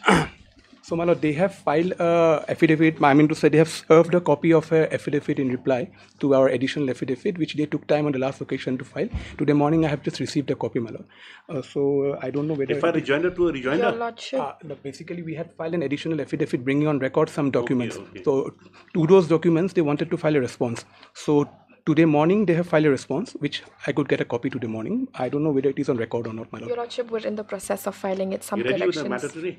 Otherwise, I am ready with the matter. I can conduct the. Before respond number 6, we haven't got the. Your Lordship, as The zone we're of in the. report is that we can't take up the Yes. matter until yes. Yes, my Lord. You take a date. Yes, my Lord. I Yes, leave it to your Mr. Lordship. Burgoyne. Yes, Mr. Buragohai, my Lord. The newly engaged counsel on behalf of the petitioner has submitted that they are just in receipt of a set of documents which had been filed by the Response number 3, my Lord. Number 3. So we praise that the matter be fixed another date. Yes, my Lord. To enable him to produce the same. So accordingly, praise the Lord, list the matter on so on. So you take the date. Any date convenient to your Lordship, my Lord. Okay, I'll take the date, my Lord. I'm Obliged, obliged. Your Lordship. I'm obliged.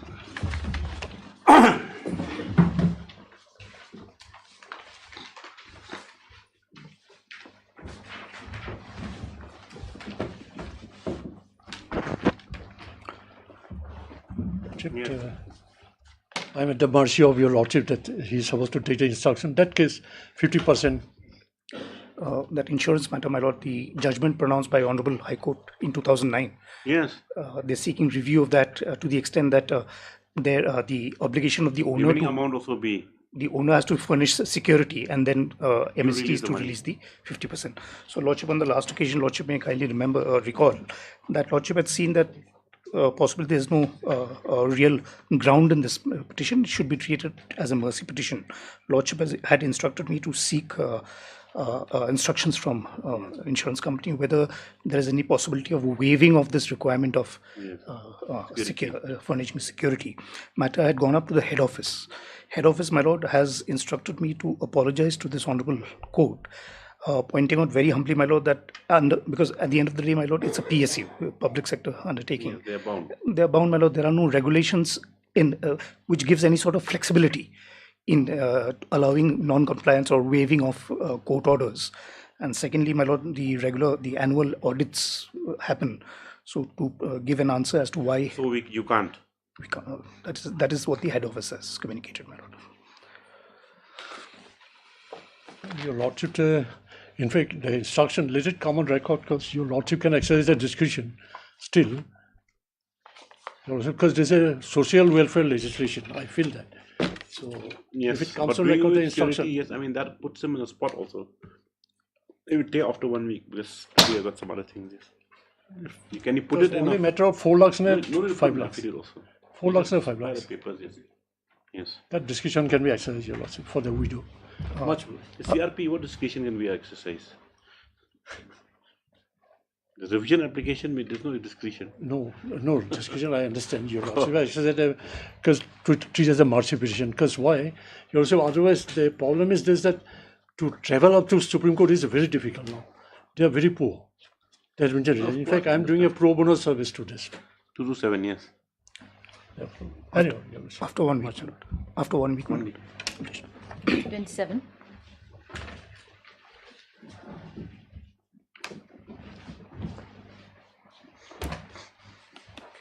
This matter has had some length, Lordship. Respondent is supposed to reply, Lordship. Your Lordship, in these matters, yes. We'll have it after 1 week. Also have some other work to do. You prepare better. This because the public matter for 1 week.